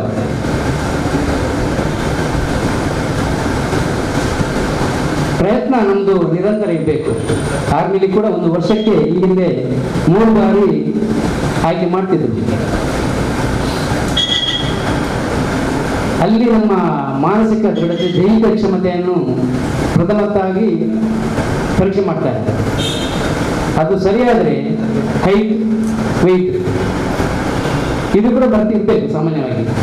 ಯಾಕಂತ ಹೇಳಿದ್ರೆ ನಮ್ಮ ಶರೀರ ಸುದೃಢವಾಗಿದ್ದರೆ ನಮಗೆ ಯಾವುದಕ್ಕೂ ಕೆಲಸ ಮಾಡಲಿಕ್ಕೆ ಕೂಡ ಸಾಧ್ಯ ಇಲ್ಲ. ಸರ್ಕಾರ ಈ ವರ್ಷ ಇದನ್ನೊಂದು ಆಯ್ಕೆ ಮಾಡಿದೆ. ನಿಮ್ಗೆ ಗೊತ್ತಿರ್ಬೋದು, 1989ರಿಂದ ಈ ಯೋಜನೆ ಬೇರೆ ಬೇರೆ ಸರ್ಕಾರದ ಕಣ್ಣ ಮುಂದೆ ಅಧಿಕಾರಿಗಳು ಇರ್ತಿದ್ರು. ಈ ರೀತಿ ಒಂದು ಮಾಡಬೇಕು, ಮಾಡಿದರೆ ಒಂದು ಹೊಸ ತಂಡವನ್ನು ರಚನೆ ಮಾಡಿದ್ರೆ ಆಗ್ತದೆ ಅಂತೇಳಿ. ಅಂದರೆ ಬಂದಿರತಕ್ಕಂಥ ಬೇರೆ ಬೇರೆ ಸರ್ಕಾರಗಳು ಅದನ್ನು ಬದಿಗೆ ಸರಿಸಿ ಮುಂದೆ ಹೋಗ್ತಿದ್ರು. ಇಸ್ರೇಲ್ ನಮ್ಮ ಪುಟ್ಟ ದೇಶ, ಗಮನಿಸಿ, ಅಲ್ಲಿ 1 ಕೋಟಿ ಜನಸಂಖ್ಯೆ ಇಲ್ಲ, ಕೇವಲ 60-70 ಲಕ್ಷ ಜನಸಂಖ್ಯೆ ಇರುವುದು. ಆ ದೇಶವನ್ನು ಇವತ್ತಿಗೂ ಕೂಡ ಜಗತ್ತಿನ ಯಾವುದೇ ದೇಶ ಎದುರಿಸೋದಕ್ಕೆ ಹಿಂದೇಟಾಗ್ತಿದೆ. ಈವನ್ ಅಮೆರಿಕ ಕೂಡ. ಯಾಕಂತ ಹೇಳಿದ್ರೆ ಅಲ್ಲಿ ನಿಮ್ಮಂತ ಬಿಸಿನಂತದ ತರುಣರು ಪ್ರತಿಯೊಬ್ಬರು ದೇಶಕ್ಕಾಗಿ ತಾನು ಸಾಯಲಿಕ್ಕೆ ಸಿದ್ಧ ಅಂತೇಳಿ. ಅದು ಯಾವಾಗ ಕ್ರಿಯೇಟ್ ಆಯ್ತಂತ ಹೇಳಿದ್ರೆ 60ರ ದಶಕದಲ್ಲಿ ಆ ದೇಶದ ಮೇಲೆ ಪ್ಯಾಲೆಸ್ತೀನ್, ಈಜಿಪ್ಟ್, ಈ ಕಡೆಯಿಂದ ಕುವೈತ್ 4-6 ದೇಶಗಳು, ಅದರ ಸುತ್ತ ಇದ್ದಂಥ ದೇಶಗಳು ಏಕಕಾಲದಲ್ಲಿ ದಾಳಿ ಮಾಡ್ತದೆ. ಗೂಢಚಾರರು ಮೊದಲೇ ಆ ದೇಶದ ಅಧ್ಯಕ್ಷರಿಗೆ ಸೂಚನೆ ಕೊಡ್ತಾರೆ, ಈ ರೀತಿ ಒಂದು ಯೋಜನೆ ಆಗ್ತಾ ಉಂಟು, ನಾವು ಸಿದ್ಧತೆ ಮಾಡಿಕೊಳ್ಬೇಕಂತೇಳಿ. ಆದರೆ 48ರಲ್ಲಿ ಸ್ವಾತಂತ್ರ್ಯ ಪಡೆದಂಥ ಇಸ್ರೇಲ್ ಮೇಲೆ ಅಷ್ಟು ಪಕ್ಕನೆ ಯಾರು ದಾಳಿ ಮಾಡಲಿಕ್ಕಿಲ್ಲ ಅಂತೇಳಿ ಇಸ್ರೇಲ್ ಅಧ್ಯಕ್ಷರು ಹೇಳ್ತಾರೆ. ಆದರೆ ಹೇಳಿದ ಅದೇ ವರ್ಷದಲ್ಲಿ ಈ 4 ದೇಶಗಳು ಏಕಕಾಲದಲ್ಲಿ ಅದರ ಅಕ್ಕಪಕ್ಕ ಇರತಕ್ಕಂಥ ಚಿಕ್ಕ ಪುಟ್ಟ ರಾಷ್ಟ್ರಗಳು ಕೂಡ ಸಹಾಯ ಮಾಡ್ತಾ ದಾಳಿ ಮಾಡ್ತದೆ. ಏನು ಪುಣ್ಯಕ್ಕೆ ರಷ್ಯನ್ ನಿರ್ಮಿತ ವೆಪನ್ಸ್ ಆ ದೇಶಕ್ಕೆ ಬಂದಿದ್ದರಿಂದಾಗಿ ಆ ದೇಶದ ರಕ್ಷಣಾ ತಜ್ಞರು ಅಧ್ಯಕ್ಷರಿಗೆ ಮತ್ತೆ ಸೂಚನೆ ಕೊಡ್ತಾರೆ, ವೆಪನ್ಸ್ ಇದೆ ಆದರೆ ಸೈನಿಕರ ಕೊರತೆ ಇದೆ. ಕಾಲೇಜ್ ಹುಡುಗರು, ಬಿಸಿ ರಕ್ತದ ಹುಡುಗರು ಯಾರೆಲ್ಲ ಸಿದ್ಧರಿದ್ದಾರೆ ಅವ್ರನ್ನೆಲ್ಲ ನಿಮ್ಮ ಭಾಷಣದ ಮೂಲಕ ಹೊರಡಲಿಕ್ಕೆ ಹೇಳ್ಬೇಕಂತೇಳಿ. ಆಗ ಈಗಿನ ಹಾಗೆ ದೂರದರ್ಶನ ಇರಲಿಲ್ಲ. ರೇಡಿಯೋದಲ್ಲಿ ಒಂದು ಮಾತು ರಾತ್ರಿಗೆ ಹೇಳ್ತಾರೆ, ನಮ್ಮ ದೇಶದ ಮೇಲೆ ದಾಳಿ ಆಗಿದೆ, ಯುವಕರು ಸಿದ್ಧರಾಗಿ ಬರುತ್ತಿದ್ರೆ ಅವರಿಗೆ ಮುಕ್ತ ಅವಕಾಶ ಇದೆ ಅಂತ. ನಂಬಲಿಕ್ಕೆ ಸಾಧ್ಯ ಇಲ್ಲ. ಸೋತು ಹೋಗ್ಬೇಕಾದಂತ ಒಂದು ದೇಶ 4 ದೇಶದ ಎದುರು ಜಯಿಸ್ತದೆ ಕೇವಲ ನಿಮ್ಮಂತ ಕಾಲೇಜ್ ವಿದ್ಯಾರ್ಥಿಗಳಂತ ಯುವ ಶಕ್ತಿ. ಅದನ್ನೇ ಮನಗಂಡು ಆ ದೇಶ ಶಾಲಾ ಶಿಕ್ಷಣ ಯಾರೆಲ್ಲ ಹಂತದಲ್ಲಿ ಬಿಡ್ತಾರ ಆದರೆ ಅಥವಾ ಇನ್ಯಾವುದೇ ಹುದ್ದೆಗೆ ಹೋಗುವುದಕ್ಕಿಂತ ಮೊದಲು ಕಡ್ಡಾಯವಾಗಿ 4 ವರ್ಷ ಸೈನ್ಯದಲ್ಲಿ ಸೇರಬೇಕು, ದೇಶ ರಕ್ಷಣೆ ಮಾಡಬೇಕಂತೇಳಿ ಕಡ್ಡಾಯಗೊಳಿಸ್ತಾರೆ. ಆ ನಂತರ ಆ ದೇಶವನ್ನು ಕಣ್ಣೆತ್ತಿ ಕೂಡ ಬೇರೆ ದೇಶಗಳು ನೋಡಲಿಕ್ಕೆ ಪ್ರಯತ್ನ ಮಾಡೋದಿಲ್ಲ. ಚಿಕ್ಕ ಪುಟ್ಟ ಘಟನೆಗಳು ನಡೀತಾ ಇರ್ತದೆ ಪ್ಯಾಲೆಸ್ತೀನ್ ಮುಖಾಂತರ, ಆದರೆ ಜಗತ್ತಿಗೆ ಅದೊಂದು ಎಚ್ಚರಿಕೆ ಗಟ್ಟಿಯಾಗಿದೆ. ಆನಂತರ ಬೇರೆ ಬೇರೆ ದೇಶಗಳು ತಮ್ಮ ದೇಶದಲ್ಲಿ ಕೂಡ ಈ ರೀತಿಯ ಒಂದು ಯುವ ಪಡೆಯನ್ನು ಸಿದ್ಧ ಮಾಡಬೇಕಂತೇಳಿ ಮುನ್ನಡೆ ಇಟ್ಟು ಜಗತ್ತಿನ 25ಕ್ಕೂ ಹೆಚ್ಚು ದೇಶಗಳು ಈ ರೀತಿ ಪ್ರಯತ್ನ ಮಾಡಿದೆ. ಯುವಕರ ಮೇಲೆ ಯುವಕರಿಗಾಗಿ ವಿಶೇಷ ತರಬೇತಿಯನ್ನು ಕೊಟ್ಟು ಈ ರೀತಿಯ ಒಂದು ಸೈನಿಕ ಪಡೆಯನ್ನು ತಯಾರು ಮಾಡ್ತಿದ್ದಾರೆ. ನರೇಂದ್ರ ಮೋದಿಯವರು ಪ್ರಥಮ ಬಾರಿಗೆ ಇದನ್ನು ನಮ್ಮ ದೇಶದಲ್ಲಿ ತರಲಿಕ್ಕೆ ಪ್ರಯತ್ನ ಮಾಡ್ತಿದ್ದಾರೆ. ಅದಕ್ಕೆ ಒಂದಷ್ಟು ರಾಜಕೀಯವಾಗಿ ಅದನ್ನು ಹಿನ್ನಡೆಗೊಳಿಸಬೇಕು, ಅದನ್ನು ಸೋಲಿಸಬೇಕಂತ ಪ್ರಯತ್ನಗಳು ನಮ್ಮ ದೇಶದಲ್ಲಿ ನಡೀತಿದೆ. ಆದರೆ ನಮ್ಮ ಯುವಕರಿಗೆ ದೃಢ ನಿಶ್ಚಯ ಇರಬೇಕು, ನಾನು ನಿಮ್ಮ ದೇಶಕ್ಕಾಗಿ ಬಾಳಬೇಕು, ಬದುಕಬೇಕು, ಹೋರಾಡಬೇಕು. ಅವರು ಹೇಳುವ ಹಾಗೆ ಸ್ವಾತಂತ್ರ್ಯಕ್ಕಾಗಿ ನಮಗೆ ಬಲಿದಾನ ಮಾಡುವಂಥ ಅವಕಾಶ ಸಿಗಲಿಲ್ಲ, ಆದರೆ ದೇಶಕ್ಕಾಗಿ ಬದುಕುವಂಥ ಅವಕಾಶ ಸಿಕ್ಕಿದೆ. ಬದುಕಿ ತೋರಿಸಿ. ಈ ದೇಶಕ್ಕಾಗಿ ನಿಮ್ಮ ಸಮಯ ಇದು ಅತ್ಯಮೂಲ್ಯ ಸಮಯ, ಅದು ಕೂಡ ಯೋಚನೆ ಮಾಡಿ. ಆದರೆ ಯಾವತ್ತೂ ವ್ಯರ್ಥ ಆಗಲಿಲ್ಲ. ನವೀನಾಗಿ ಹೇಳಿದಾಗೆ ಬಂದ ನಂತರ ಅನೇಕ ಕಂಪನಿಗಳು ನಿಮ್ಮನ್ನು ಸ್ವಾಗತಿಸ್ತವೆ, ಬೇರೆ ಬೇರೆ ಅವಕಾಶಗಳನ್ನು ನೀಡ್ತವೆ. ಯಾಕಂತ ಹೇಳಿದ್ರೆ ನಿಮ್ಮಲ್ಲಿರ್ತಕ್ಕಂಥ ಟ್ಯಾಲೆಂಟ್ ಇವತ್ತು ಸೈನಿಕರಿಗೆ ಕೂಡ ಬೇಕಾಗಿರುವುದು ಆಧುನಿಕ ತಂತ್ರಜ್ಞಾನದ ಸ್ಥಿತಿಗತಿಗಳನ್ನು ಅಧ್ಯಯನ ಮಾಡಿಕೊಳ್ಳುವಂಥ ಚಾಕಚಕ್ಯತೆ ಇರುವುದು ನಿಮ್ಮಂಥ ವ್ಯಕ್ತಿಗಳಿಗೆ. ಇನ್ನೇನು ನಮ್ಮಂಥ 50-60 ಕಳೆದವರಿಗೆ ಆ ಚಾಕಚಕ್ಯತೆ ಬರುವುದಿಲ್ಲ. ಯಾಕಂತ ಹೇಳಿದ್ರೆ ಇವತ್ತೊಂದು ಮೊಬೈಲ್ ಹೊಸತು ಅಂದರೆ ನೀವು ನಿಮ್ಮ ಮನೆಯಲ್ಲಿ ಒಂದು ಚಿಕ್ಕ ಮಕ್ಕಳಿಗೆ ಕೊಡಿ, ಅದರ ಎಲ್ಲ ಟೆಕ್ನಿಕನ್ನು ಅವರು ಹೇಳ್ತಾರೆ. ತಂದೆ ಗೊತ್ತಿರೋದು ತಾಯಿ ಗೊತ್ತಿರ್ತಿಲ್ಲ, ಆದರೆ ಮಕ್ಕಳಿಗೆ ಗೊತ್ತಿರ್ತದೆ. ಆ ರೀತಿ ಆ ಬುದ್ಧಿವಂತಿಕೆ ಇದೆ. ವಿದ್ಯಾರ್ಥಿಗಳು ಹೇಳಿದ್ರು ಇವತ್ತಿನ ಮಕ್ಕಳು 625ಕ್ಕೆ 625 ಮಾರ್ಕ್ಸ್ ತೆಗಿತಾ ಇರುತ್ತೆ. ಖಂಡಿತ ಮಕ್ಕಳಲ್ಲಿ ಆ ರೀತಿಯ ಒಂದು ಸ್ಕಿಲ್ ಡೆವಲಪ್ ಆಗಿದೆ.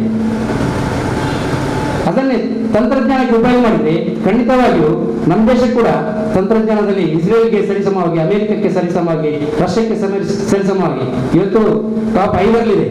ಟಾಪ್ 1 ಆಗುವುದರಲ್ಲಿ ಯಾವುದೇ ಸಂದೇಹ ಇಲ್ಲ. ನಿಮ್ಮೆಲ್ಲ ಪ್ರಯತ್ನಕ್ಕೆ ಸರ್ಕಾರದ ಪ್ರೋತ್ಸಾಹ ಕೂಡ ಇದೆ, ಬೇರೆ ಬೇರೆ ಕಂಪನಿಗಳ ಸಹಾಯ ಕೂಡ ಇದೆ, ಮತ್ತು ಇಂಥ ಕೌಶಲ್ಯದಂಥ ಸಂಸ್ಥೆ ಕೂಡ ನಿಮಗೆ ಮಾರ್ಗದರ್ಶನ ನೀಡಲಿಕ್ಕೆ ಖಂಡಿತ ಸಿದ್ಧ ಇದೆ. ಮತ್ತು ಇಂಥ ಕಾರ್ಯಕ್ರಮ ಆಗುವುದಕ್ಕೆ ನಮ್ಮ ಸಿದ್ಧಿವಿನಾಯಕ ಮಂದಿರ ಸ್ಥಳಾವಕಾಶ ಕೂಡ ಯಾವುದು ಕೊಡಲಿಕ್ಕೆ ಸದಾ ಸಿದ್ಧ ಇದೆ ಅಂತ ಹೇಳ್ತಾ ನನ್ನ ಮಾತಿಗೆ ವಿರಾಮ ನೀಡ್ತೇನೆ. ಸಮಾರಂಭದ ಅಧ್ಯಕ್ಷತೆಯನ್ನು ವಹಿಸಿ ಜೊತೆಯಾಗಿದ್ದ ಮಾತುಗಳನ್ನು ಆಡಿರುವಂತಹ ಶ್ರೀ ನಾರಾಯಣ ಕುಂಪಳವರಿಗೆ ಕೃತಜ್ಞತೆಗಳನ್ನು ಅರ್ಪಿಸುತ್ತಾ ಮುಂದೆ ಮಾಹಿತಿ ಕಾರ್ಯಕ್ರಮವನ್ನು ಪ್ರಾರಂಭಿಸಲಿಕ್ಕಿದ್ದೇವೆ. ದ್ರೋಣಾಚಾರ್ಯ ಸಂಸ್ಥೆಯ ಮುಖ್ಯಸ್ಥರಾದಂಥ ಶ್ರೀ ವಿಜೇಂದ್ರ ಅವರು ಈ ಒಂದು ಮಾಹಿತಿ ಕಾರ್ಯಾಗಾರ ಕಮ್ಮಟವನ್ನು ನಡೆಸಿಕೊಟ್ಟಿದ್ದಾರೆ. ಆ ಒಂದು ಕಾರ್ಯಕ್ರಮಕ್ಕೆ ಶ್ರೀ ವಿಜೇಂದ್ರ ಅವರನ್ನು ನಾನು ಆತ್ಮೀಯವಾಗಿ ಸ್ವಾಗತಿಸ್ತಾ ಇದ್ದೇನೆ. ಎಲ್ಲರಿಗೂ ನಮಸ್ಕಾರ.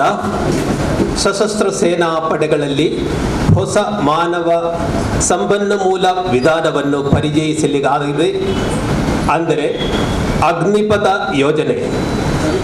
ಈ ಯೋಜನೆ ಅಡಿಯಲ್ಲಿ ಅಗ್ನಿವೀರಗಳನ್ನು ಸೇವೆ ಮಾಡಲು ಆಯ್ಕೆ ಮಾಡಲಾಗುತ್ತದೆ.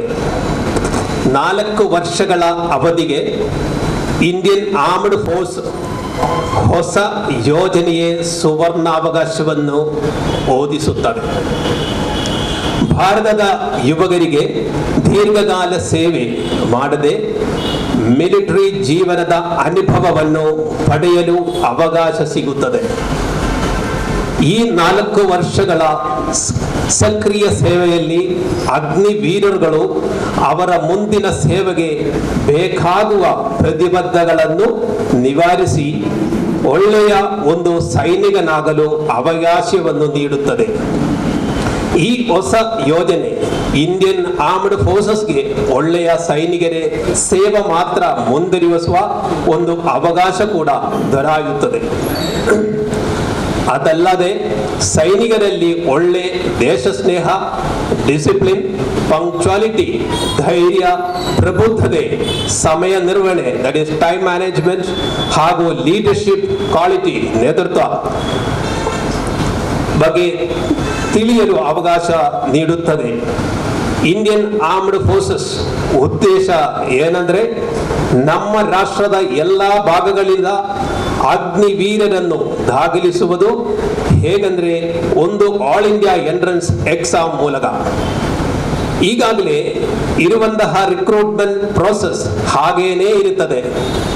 ಆದರೆ all India level recruitment rally ಹೊಸ ಅಗ್ನಿವೀರರನ್ನು ದಾಖಲಿಸಲು ಹೊಸ ಟೆಕ್ನಾಲಜಿ ಹಾಗೂ ಸ್ಪೆಷಲೈಸ್ಡ್ ರ್ಯಾಲೀಸ್, ಕ್ಯಾಂಪಸ್ ಇಂಟರ್ವ್ಯೂಸ್ ಎಲ್ಲ ಕಂಡಕ್ಟ್ ಮಾಡಿ ಆಲ್ ಇಂಡಿಯಾ ಕಾಂಪಿಟೇಟಿವ್ ಎಕ್ಸಾಮ್ ಮೂಲಕ ರಾಷ್ಟ್ರದ ಎಲ್ಲ ಭಾಗಗಳಿಂದ ಕೂಡ ಯುವಕರನ್ನು ಆಯ್ಕೆ ಮಾಡುತ್ತಾರೆ. ಈಗ ನಮ್ಮ ದೇಶದ ಯುವಕರೆಲ್ಲ ಒಳ್ಳೆಯ ಎಜುಕೇಶನ್ ಪಡೆದಿದ್ದಾರೆ. ಅದಲ್ಲದೆ ನಮ್ಮ ಯುವಕರಿಗೆ ಟೆಕ್ನಾಲಜಿ ರಿಲೇಟೆಡ್ ಎಕ್ಸ್ಪೋಷರ್ ಹೆಚ್ಚಾಗಿದ್ದು, ಆದರೆ ಮೊದಲಿಂದಲೇ ITI ಕ್ವಾಲಿಫೈಡ್ ಆಗಿರುವವರಿಗೆ ನ್ಯಾಷನಲ್ ಕ್ವಾಲಿಫಿಕೇಶನ್ ಫಾರ್ ಫ್ರೇಮ್ವರ್ಕ್ ಇದ್ದ ಕ್ಯಾಂಡಿಡೇಟ್ಗೆ ಹಾಗೂ NCC ಕ್ಯಾಡೆಟ್ಸ್ಗೆ ಕೂಡ ಅಗ್ನಿವೀರರಾಗಿ ಬೆಟರ್ ಸ್ಟಾರ್ಟಪ್ ಸಿಗುತ್ತದೆ. ಇದರ ಬಗ್ಗೆ ನಿಮಗೆ ಏನೇ ಡೌಟ್ ಇದ್ದರೂ ನನ್ನನ್ನು ಕಾಂಟ್ಯಾಕ್ಟ್ ಮಾಡಬಹುದು. ಈ 4 ವರ್ಷಗಳಲ್ಲಿ ನಿಮ್ಮನ್ನು ಬೆಸ್ಟ್ ಸಿಟಿಸನ್ ಮಾಡುವ ಜೊತೆ ನಮ್ಮ ರಾಷ್ಟ್ರದ ಧ್ವಜಾರೋಹರಾಗಿ ನೋಡುವುದೇ ನಮ್ಮ ಹೆಮ್ಮೆ. ಯುವಕರನ್ನು ಪ್ರೇರೇಪಿಸಿ ರಾಷ್ಟ್ರದ ಪುರೋಗಮನಕ್ಕೆ ಕೊಡುಗೆ ನೀಡುವ ಕೌಶಲ್ಯ NGOಗೆ ನನ್ನ ಹೃದಯಪೂರ್ವಕ ಅಭಿನಂದನೆಗಳು. ಜೈ ಹಿಂದ್. ದೆನ್ ನಾವು will start hour PPT. Okay. Before going to that Agnipath, ನಮ್ಮ ಆರ್ಮಿ ಬಗ್ಗೆ, ಏರ್ಫೋರ್ಸ್ ಬಗ್ಗೆ, ನೇವಿ ಬಗ್ಗೆ ಏನದು ಅದೆಲ್ಲ ನಾವು ಈಗ ಸ್ವಲ್ಪ ಹೇಳಿಕೊಡ್ತೀನಿ. ಅದೆಲ್ಲ ಸ್ವಲ್ಪ ಹೇಳ್ತಾ ಇದ್ದೀನಿ, ಆಯ್ತಾ? ಸೊ ಇಂಡಿಯನ್ ಡಿಫೆನ್ಸ್ ಸರ್ವೀಸಸ್, ನಮಗೆ ಒಂದು ಡಿಫೆನ್ಸ್ ಸರ್ವೀಸಸ್ ಮಿನಿಸ್ಟ್ರಿ ಉಂಟು. ಆ ಮಿನಿಸ್ಟ್ರಿ ಅಡ್ಮಿನಿಸ್ಟ್ರೇಷನ್ ಆದ ಮೇಲೆ 3 ಡಿಫೆನ್ಸ್ ಫೋರ್ಸಸ್ ಉಂಟು. ಡಿಫೆನ್ಸ್ ಸರ್ವೀಸಲ್ಲಿ 3 ಫೋರ್ಸಸ್ ಅಷ್ಟೇ. ಒಂದು ಇಂಡಿಯನ್ ಆರ್ಮಿ, ಒಂದು ಇಂಡಿಯನ್ ನೇವಿ ಹಾಗೂ Indian air force. Rest all the forces called paramilitary forces. Rest all the forces called paramilitary forces. That is include BSF, CSF, CRPF, RPF, ITBP, SSB, Coast Guard, all police forces in their respective states. ಗೊತ್ತಾಯ್ತಾ? Confuse ಮಾಡಬೇಡಿ. Defence forces is separate, defence services is surface, they have separate ministry, they have separate minister, they have, ಅವರಿಗೆ ಬೇರೆ ಬೇರೆ ಎಲ್ಲ ಬೇರೆ. The supreme commander of armed forces, who is the supreme commander of armed forces? Who is the supreme commander of our forces? President of India. President of India is the supreme commander. He have only the power to lead the armed forces. Armed forces, only 3 forces. Understood? Not going with the paramilitary force. Paramilitary is totally different and defense service is totally different. Here the class is only for defense services, regarding only for defense services. That includes Indian Army, Indian Navy, Indian Air Force. Why you want to join defense service? ಯಾಕೆ ನೀವು defence service ಹೋಗಬೇಕಂತ ಹೇಳ್ತಾರೆ? Why you want to join? Because service of the motherland. ಗೊತ್ತಾಯ್ತಲ್ಲ? What is service of the motherland? A profession is to be proud. ಇವರೆಲ್ಲ ಮಾತಾಡುವ ಹೇಳಿದ್ರು ಹೆಮ್ಮೆ ಅಂತ ಹೇಳ್ತದಲ್ಲ. Yes, is the thing. An opportunity to travel and know the country, its culture. Because ಇದರಲ್ಲಿ ಎಷ್ಟು ಜನ ಇದ್ದಾರೆ? ನಾನು ಒಂದೇ question, it's only one question, that ಎಷ್ಟು ಜನ ನಮ್ಮ ಕ್ಯಾಪಿಟಲ್ ಯಾವುದು? ಇಂಡಿಯಾದ ಕ್ಯಾಪಿಟಲ್ ಡೆಲ್ಲಿ. ಓಕೆ, ಎಷ್ಟು ಜನ ಅಲ್ಲಿ ವಿಸಿಟ್ ಮಾಡಿದೆ ಇದನ್ನು ಬರೆಯೋಕ್ಕೆ? ಎಷ್ಟು ಜನ? Why you are not visited in Delhi? Because is our capital. Age ಎಷ್ಟಾಯಿತು?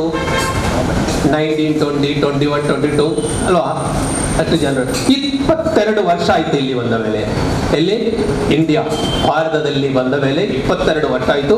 ಈ ತನಕ ಕೂಡಿ ನಿಮ್ಗೆ ಟೈಮ್ ಸಿಗಲಿಲ್ಲ ಡೆಲ್ಲಿ ನೋಡಲಿಕ್ಕೆ. ಅದು ನಿಮ್ಗೆ ಹಣ ಇಲ್ಲ, ಅದು ಕಾರಣ, ಅದು ಬಗ್ಗೆ ಅಲ್ಲಲ್ಲ, ಟೈಮ್ ಸಿಗಲಿಲ್ಲ.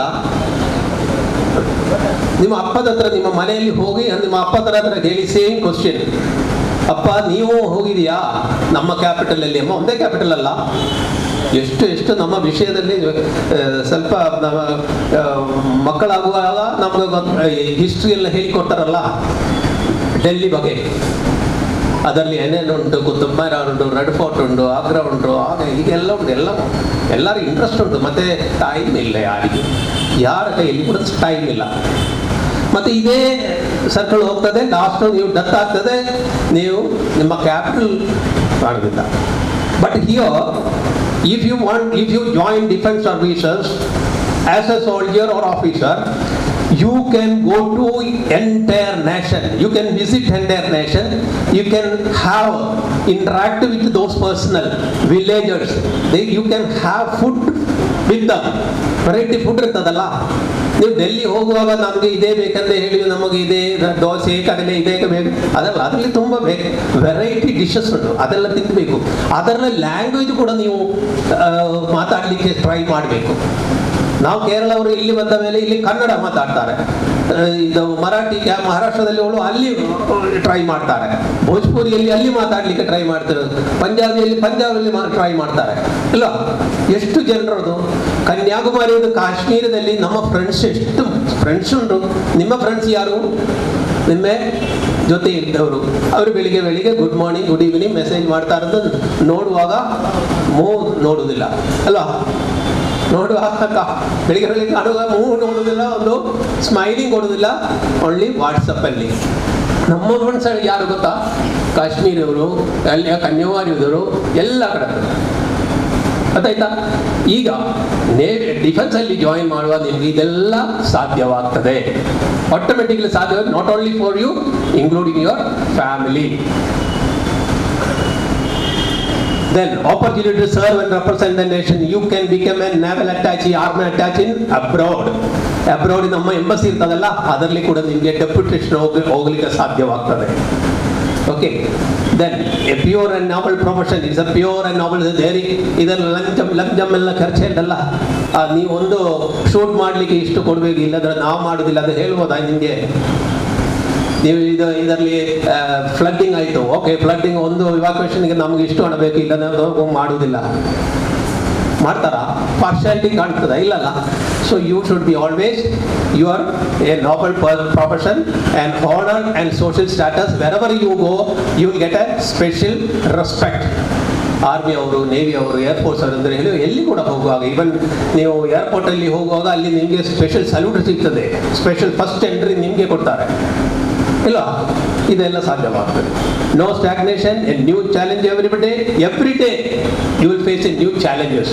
ಡೇ ಟು ಡೇ ಡೈಲಿ ಹೆದರುವಾಗ ಹೀಗೆಲ್ಲ ಮಾಡೋ ನಾರ್ಮಲ್ ಕಲ್ಚರ್ ಅಲ್ಲ ಅಲ್ಲಿ. ಏನು ಕೆಲಸ ಏನು ಅಲ್ಲಿ ಆರ್ಮಿಯಲ್ಲಿ? ಕೆಲಸ ಏನು? What is the duty of army? Duty of army ಗೊತ್ತಿಲ್ವಾ? ಆರ್ಮಿ ಏನು ಮಾಡ್ತಾರೆ? ಟೀಚರ್ ಏನು ಮಾಡ್ತಾರೆ? ನಮ್ಮ ಟೀಚರು ಟೀಚಿಂಗ್. ಅದೇ ಆರ್ಮಿ ಅವರು ಏನು ಮಾಡ್ತಾರೆ ನಿಮ್ಗೆ ಅದು ಕೂಡ ಗೊತ್ತಿಲ್ಲ.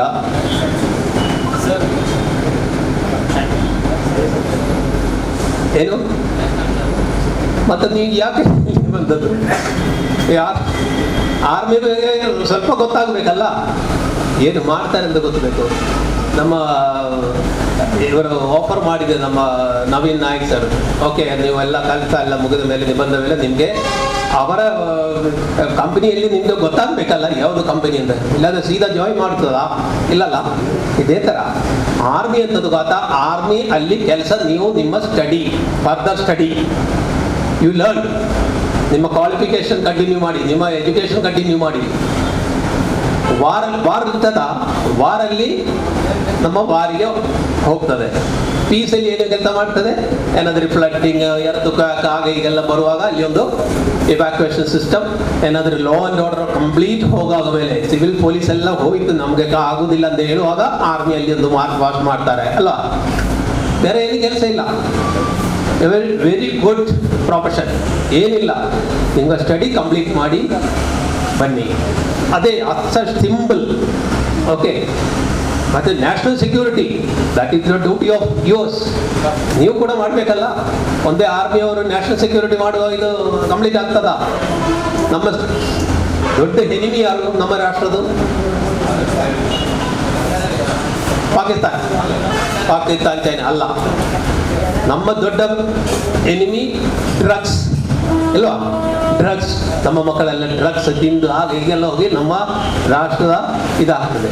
ಬೇರೆ ಒಂದು ನಮ್ಮ ಟೆರರಿಸಮ್ ಇದೆಲ್ಲ ಯಾರು ಬ್ಲಾಕ್ ಮಾಡ್ತಾರೆ? ನೀವೇ. Because you are also a national server, you are also a national servant. ಎಲ್ಲ ಕಡೆ ನೀವು ಕೂಡ ಒಂದು ಆರ್ಮಿ ಥರ, ಗೊತ್ತಾಯ್ತಾ? So opportunity to growth. You can, if you want to develop, you can develop because you can complete your education. After that, you get a good job. Because if you want to become IPS or IAS, you can complete from there itself. ಅಲ್ಲಿಂದ ನಿಮಗೆ ಎಲ್ಲ ಮಾಡ್ಬೋದು, IPS ಎಲ್ಲ ತಗೊಳ್ಬೋದು. Then sports ಇಲ್ಲಿ ನೀವು ಒಳ್ಳೆ sports ಆದವರು ನೀವು ಡಿಸ್ಟಿಕಲ್ಲಿ ಸ್ಟೇಟಲ್ಲಿ ಹೋಗ್ತದೆ, ಅಲ್ಲಿ ಅಲ್ಲ. ಅಲ್ಲಿಂದ ನಿಮ್ಗೆ ಸ್ಟ್ರೈಟ್ ಅವೇ ನಿಮಗೆ ಸರ್ವಿಸ್ ಟೀಮಲ್ಲಿ ಹೋಗಿ ಅದರಲ್ಲಿ ಡೈರೆಕ್ಟ್ ನೀವು ನ್ಯಾಷನಲ್ ಇಂಟರ್ನ್ಯಾಷನಲ್ ಪ್ಲೇಯರ್ ಆಗ್ತದೆ. ಅದರಲ್ಲಿ ಒಳ್ಳೆ ಚಾನ್ಸ್ ಸಿಗ್ತದೆ. ಸ್ಪೋರ್ಟ್ಸ್ ಅಂದರೆ around 23 events, 23 we can play over there. 23 events ನಿಮಗೆ ಯಾರು ಏನು ಅದಲ್ಲಿ ಅಲ್ಲಿ ಬೇಕು. Okay. Then messes, clubs, better living standard, institution facilities, education facilities I told, because every regimental have ಅವರದೇ ಕಿಯೋಸ್ಕ್ ಉಂಟು, ಯೂನಿವರ್ಸಿಟಿ ಕಿಯೋಸ್ಕ್ ಉಂಟು ನಿಮಗೆ ಹೆಲ್ಪ್ ಮಾಡಲಿಕ್ಕೆ, ಫ್ರೀಯಾಗಿ ಹೆಲ್ಪ್ ಮಾಡಲಿಕ್ಕೆ. ಆ್ಯಂಡ್ ಮೆಡಿಕಲ್, ನೀವು ನಿಮ್ಮ ಫ್ಯಾಮಿಲಿಗೆ 100% ಮೆಡಿಕಲ್ ಸರ್ವಿಸಸ್, ಮೆಡಿಕಲ್ ಫೆಸಿಲಿಟಿ, ನೀವು ಹಣ ಕೊಡಲಿಕ್ಕಿಲ್ಲ. Then CST facility, canteen services, ನಿಮಗೆ ಕಾರ್ ಕೂಡ ನಿಮಗೆ ಪರ್ಚೇಸ್ ಮಾಡ್ಬೋದು. ನಿಯರಿಂದು ಕಾರು ಎಲ್ಲ ನೀವು ರೇಟ್ ಕಡಿಮೆಯಾಗಿ ನೀವು ತಗೊಳ್ಬೋದು. ನೀವು CST ಬಗ್ಗೆ ನಿಮ್ಗೆ ಗೊತ್ತುಂಟಲ್ಲ, ಕ್ಯಾಂಟೀನಲ್ಲಿ ಎಲ್ಲೆಲ್ಲಿ ಸಿಗ್ತದೆ ಅಂತೆಲ್ಲ ಗೊತ್ತುಂಟ.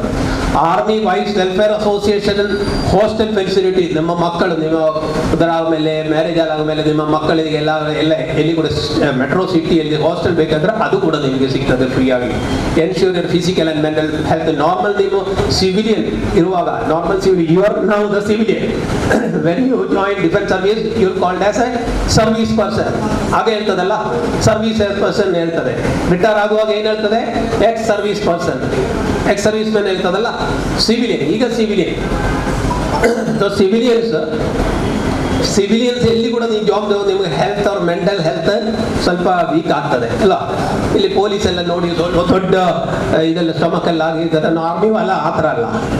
ಡೈಲಿ ನಿಮ್ಮ ಫಿಸಿಕಲ್ ಎಕ್ಸರ್ಸೈಸ್, ಫಿಸಿಕಲ್ ಫಿಟ್ನೆಸ್ ಎಲ್ಲ ನಿಮಗೆ ಅಲ್ಲಿ ಫಿಸಿಕಲ್ ಆ್ಯಂಡ್ ಮೆಂಟಲಿ ಫಿಸಿಕಲಿ ಅಲ್ಲಿ ಯು ಆಲ್ವೇಸ್ ಫಿಟ್. ಗೊತ್ತಾಯ್ತದ? ಅರ್ಥ ಆಗ್ತಾ ಉಂಟಲ್ಲ? Any doubt? ಅರ್ಥ ಆಗ್ತಾ ಉಂಟಲ್ಲ? Then advantages, job satisfaction. You will feel very, very happy after you join defense service. Because I am not going to brief on defense services because now we are here for Agniveer.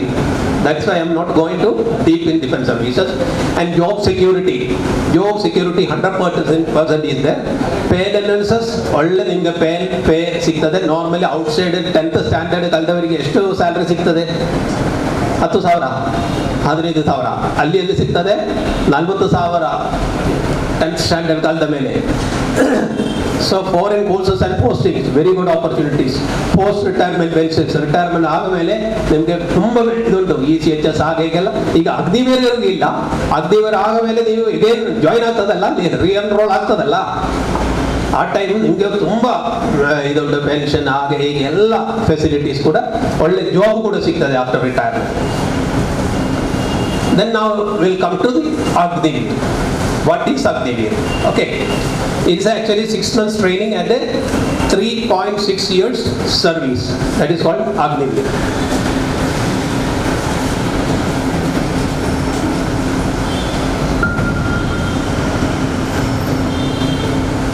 अगर आप युवा हैं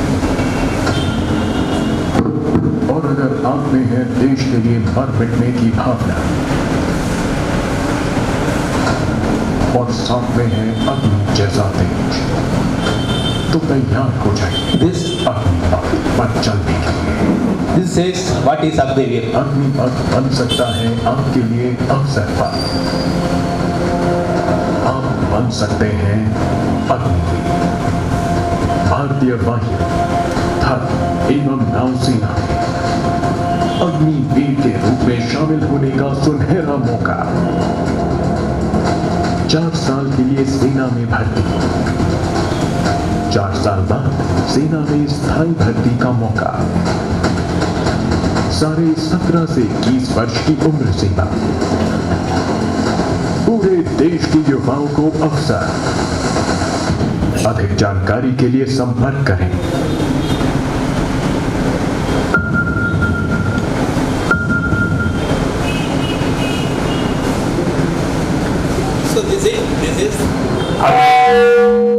Agniveer. So what are the benefits you are going to get after joining Agniveer? What are the benefits you are going to get? You will get a free ration, free clothing. Clothing means your uniform. And accommodation, free accommodation. And allied services. That means all the ನಿಮಗೆ sports ಹಾಗೆ ಎಲ್ಲ allied services ಎಲ್ಲ ಸಿಗ್ತದೆ. Field allowance, whenever you deputed in field area, you will get a field allowance as per the norms. And when you sail on board, ನೇವಿಯಲ್ಲಿ sail on board means ಜಹಾಜಲ್ಲಿ ಹೋಗುವಾಗ ಅದರಲ್ಲಿ ಕೂಡ ನಿಮಗೆ special allowance ಸಿಗ್ತದೆ. Medical treatment till the period you are there, ನಿಮಗೆ medical treatment ಕೂಡ free ಸಿಗ್ತದೆ. And non contributory life insurance ಅನ್ನು you don't need. Normally ನಾವೆಲ್ಲಿರುವಾಗ ನಮಗೆ ಹಣ ಕಟ್ಟಬೇಕು, ಅಲ್ಲಿ ಇಷ್ಟು ಹಣ ಮಂತ್ಲಿ ಸಬ್ಸ್ಕ್ರೈಬ್ ಮಾಡಬೇಕು. Then only we will get a 25 lakhs insurance coverage. Total 25 lakhs. Now for the Agniveer, without contributing anything, you are going to get a 48 lakhs insurance coverage. It's a great thing. And leave, you will get a 30 days annual leave and 1 month sick leave. That is, sick leave is not it's not a right. Whenever you face any serious sick problem, then the board will decide whether you will be granted sick leave or not. But that is not every year you will not get sick leave. But annual leave, every month you will get 1 month annual leave. And the canteen facilities, wherever you are there, you can have the canteen facilities where others. Then pass structure, customized package monthly. First year you will get 30,000 per month. Out of that, 9,000 will be contributed as Agniveer's corpus fund, Seva Nidhi. Then 21,000 you will get in your hand, 21,000. When I was joined in the Navy, I got only 962 rupees in my hand, total emolument. And after retirement, we got after 23 years, even though now, they get only 10 to 12 lakhs rupees as a gratuity. Now the changes has come, no? See, after completing your 4 years, every month you are getting 21,000 plus 9,000 plus contribution to corpus fund to Government of India 9,000, the same thing. Second year 33,000, 23,100, 9,900, and third year 36,500. Here you see your government, any government job, you will not get this much amount never in my life. Then fourth year 40,000. Anywhere, did you see anywhere every year there is a pay hike? Did you ever see? Only the Agniveer only got that opportunity. Every year they get a pay hike. Then fourth year 40,000, 28,000 and 12,000 contribution. All figures after fourth year, because 6-month training.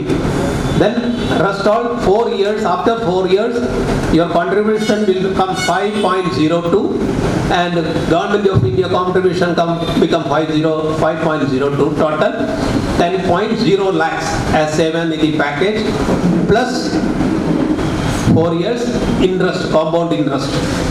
Then total it will come 11.7 lakh, around 12 lakhs rupees after completing 12 years. You ask, day after tomorrow, I think tomorrow, our one of our Veer Jawan is entering into our village, Kumpala, after completing his exemplary 28 years of service. You just go and meet him and ask him, sir, how much you got it after retirement in hand? Then they will tell you the reality. So Agniveer is totally different. It is respectful. It's a pakka 100% ana idaru. Okay. Then enrollment of regular cadre after 4 years engagement. 4 ವರ್ಷ ಕಳೆದ ಮೇಲೆ you are got an opportunity to enroll a permanent services. See, don't confuse that. In defense services, there are two categories are there. One is soldier category, other one is commissioned officer category. Okay. Don't say that okay ನಮಗೆ permanent ಬೇಕು permanent ಏನು ಇಲ್ಲ ಅಲ್ಲಿ. Only commissioned officers got a permanent commission. The rest all the categories are contractual basis. You are quite information. There is no permanent for a soldier. It's a contractual basis. That is why it's called an engagement. Then after that, you can apply for 15 years of engagement. After 4 years, you can apply for 15 years engagement contract. You can take a sign with the army. This is dependable. After that, it will automatically come to Army Act. All norms and regulations will come down to Army Act. Then this 11 lakhs, you will be, there is no problem, it is safe. That 11 lakh, definitely you will get it. That you are not going to lose. Okay, then opportunity to apply for enrollment in the regular cadre. If you want to become a regular cadre gentleman, cadet, you can. So consider a centralized manner based on an objective criteria. The criteria is that you cannot simply not going to get the enrollment of further services. During service ನೀವು service 4 years ಇರುವಾಗ ನೀವು ಹಾಗೆ ಈಗ ಮಾಡುವಾಗ ನಿಮಗೆ number ಎಲ್ಲ cut ಆಗ್ತದೆ. ಆದರೆ ಎವ್ರಿ ಡೇ ನಿಮ್ಮ ಪರ್ಫಾರ್ಮೆನ್ಸ್ ಅಲ್ಲಿ ಮಾರ್ಕ್ ಮಾಡ್ತಾ ಇರ್ತಾರೆ. ನಿಮಗೆ ಗೊತ್ತಾಗೋದಿಲ್ಲ, ಮತ್ತೆ ನಿಮ್ಮ ರೆಜಿಮೆಂಟ್ ಅಲ್ಲಿ ನಿಮ್ಗೆ ಒಂದೊಂದು ಮಾರ್ಕ್ ಸಿಗ್ತದೆ ಹೇಗೆ ನಿಮ್ಮ performance. Based on that only you will get it. Then last there will be an examination, entrance examination. That you have to pass. Physically you should clear their exam. Physical fitness test they conduct. Along with that previous performance, annual confidence report it says. It's called ACR, annual confidence every month, every day. What was your performance? Whether you are weak in some area, then you will be kicked off. So every day you should be very careful. Whatever they say, ಅವರು ಏನು ಹೇಳಿದ್ರೆ ನೀವು okay. For example, ಇಷ್ಟು ದೊಡ್ಡ ಒಂದು table, for example I am telling, ಇಷ್ಟು ದೊಡ್ಡ ಒಂದು ಟೇಬಲ್. ಈ ಟೇಬಲ್ ನಿಮ್ಗೆ ಗೊತ್ತು, ನಿಮಗೆ ಇದು ತಗೊಳಕ್ ಆಗ್ತದ ಒಂದು ಜನರಿಗೆ? ಬಟ್ ಒಂದು ಸೀನಿಯರ್ ಆಗಿ ಹೇಳ್ತಾರೋ, ಏ Durga Prasad, take this and shift to that room. Durga Bala, sir ನೀವು ಏನು ಹೇಳ್ತಾರೆ, ಇಷ್ಟು ದೊಡ್ಡದು ಹೇಗೆ ನಿಮಗೆ ಕಣ್ಣು ಕಾಣುತ್ತಿಲ್ಲ, ನೀ ಎಂಥದ್ದು ಮರ್ಯಾದೆ सर क्या बोलते हैं तुम, इतना तो ये भारी आइटम कैसे लेके जाएगा? ओके ऐसा ही क्या, तुम साइड में जा तुम. Okay, second man call another person. Okay, Jaising, please take this. Yes sir. ಆಯ್ತಾ? ಅವರು ಇವರು ಆಗ ಈಗೆಲ್ಲ ನಿಲ್ತೆ, ಅವರಿಗೆಲ್ಲ ಗೊತ್ತು ಇದು ತಗೊಳ್ಳಿಕ್ಕೆ ಆಗೋದಿಲ್ಲ.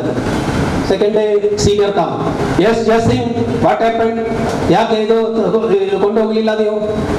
ಸರ್ ನಾವು ಟ್ರೈ ಮಾಡ್ತಾ ಇದ್ದೀನಿ ಸರ್, ಇದು ಸ್ವಲ್ಪ ಈ ಸೈಡ್ ಆಗುವಾಗ ಆ ಸೈಡ್ ಆಗೋದಿಲ್ಲ, ಇದು ಸ್ವಲ್ಪ ಕಷ್ಟ ಆಗ್ತದೆ ಅಂದೆ ಸರ್. ಹೌದಾ? ಓಕೆ, ಬಿಸಿ, ಕಮ್ ಜಾಯಿನ್. ನಾವು god C the attitude. So whose attitude is better? Second one, alva. This is only required by army people. If straight away you cannot refuse that, okay, namuge agudilla, then your number will be minus, because everybody got a sense, avarge gottundu idu tagollike agudilla ande. Second on the example ಹೇಳ್ತೀನಿ, ಒಂದು ಹುಡುಗನೇ ಅಂತ ಹೇಳ್ತಾರೆ, okay ಆರ್ಸಿಂಗ್, ನೀವು ಒಂದು pencil ಕರ್ಕೊಂಡು ಬನ್ನಿ, ಸ್ವಲ್ಪ ಒಂದು ಪೆನ್ಸಿಲ್ ಕೊಡಿ. ಸೊ ಅವರೊಂದು ಪೆನ್ಸಿಲ್ ಕೊಟ್ಟರು. ಹೌದಾ? ಹಲೋ, ಎಸ್ ಎಂಥದ್ದು ಉದಯ್ ಶಂಕರ್, ಒಂದು ಪೆನ್ಸಿಲ್ ಕೊಡೋವ. ಓಕೆ, ಅವರೆಂತ ಗೊತ್ತಾ, ಆ ಪೆನ್ಸಿಲ್ ಸ್ವಲ್ಪ ಶಾರ್ಪ್ ಆಗಿ ಕೊಟ್ಟಿದ್ದು, ಗೊತ್ತಾಯ್ತಾ? Third one, okay M Singh, ಒಂದು ಪೆನ್ಸಿಲ್ ಕೊಡಿ. ಅವರು ಒಂದು ಪೆನ್ಸಿಲ್ ಹಾಕಿ ಅದು ಶಾರ್ಪ್ ಆಗಿ ಒಂದು ರಬ್ಬರ್ ಕೂಡ ಒಟ್ಟಿಗೆ ಕೊಡ್ತಾರೆ. ಯಾಕಂದ್ರೆ ಪೆನ್ಸಿಲ್ ಎಲ್ಲ ಮಿಸ್ಟೇಕ್ ಆಗುವಾಗ ರಬ್ಬರ್ ಬೇಕಲ್ಲ. Now who is the better person? The last one. So these are the thing you should, because you are a perfect soldier. You should be a perfect soldier. ಎಲ್ಲ ಆದ ಮೇಲೆ sir ನಾವು ಅವರ ಒಳ್ಳೆ performance ಮಾಡಿದ್ರು, ನಮಗೆ ಸಿಗ್ಲಿಲ್ಲ. ಯಾಕೆ ಸಿಗ್ಲಿಲ್ಲ? ನಿಮ್ಗೆ ಗೊತ್ತಿರಲಿಲ್ಲ. ಇದೆಲ್ಲ ನೋಡ್ತಾ ಇದೇ ಹಾಗೆ ನೀವು ಎಲ್ಲ 100% you should be aware on our surrounding ಅಲ್ಲಿ ನೋಡ್ತಾ ಇರಬೇಕು. 2 ಕಣ್ಣಲ್ಲಿ 4 ಸೈಡಲ್ಲಿ ನೋಡ್ತಾ ಇರಬೇಕು. ಏನೇನು ಬೇಕು ನಮಗೆ ಗೊತ್ತಿರಬೇಕು. ಓಕೆ, ನಾವು ಇದೆಲ್ಲ ಮಾಡಬೇಕಂತ ಗೊತ್ತಾಯ್ತಾ? ಎಕ್ಸಾಂಪಲ್ ಗೊತ್ತಾಯ್ತಾ? ಈಗ ಜಾಯಿನ್ ಆಗುವಾಗ ಎಲ್ಲ ಸರಿ ಇರ್ತದಲ್ಲ? Okay, then performance during engagement, same thing what I told, 20%, then not more than 20% of each batch. 25% ಇರ್ತದೆ, 20%, 25% ನಾರ್ಮಲಿ ನಮ್ಮ ಗವರ್ಮೆಂಟ್ ಅಲ್ಲಿ ಜಾಬ್ ಸಿಕ್ಕುವಾಗ ನಿಮಗೆ ಒಂದು ಪ್ರೊಫೆಷನ್ ಪೀರಿಯಡ್ ಆಗ್ತದಲ್ಲ, ಇದು ಕೂಡ ಒಂದು ಪ್ರೊಫೆಷನ್ ಒಳ್ಳೆ ಕೆಲಸ ಮಾಡುವ 100% ಸಿಗ್ತದೆ. If the deserve candidates only 10%, then they take only 10%, they will not take 25%. It is not compulsory. ಗೊತ್ತಾಯ್ತಾ?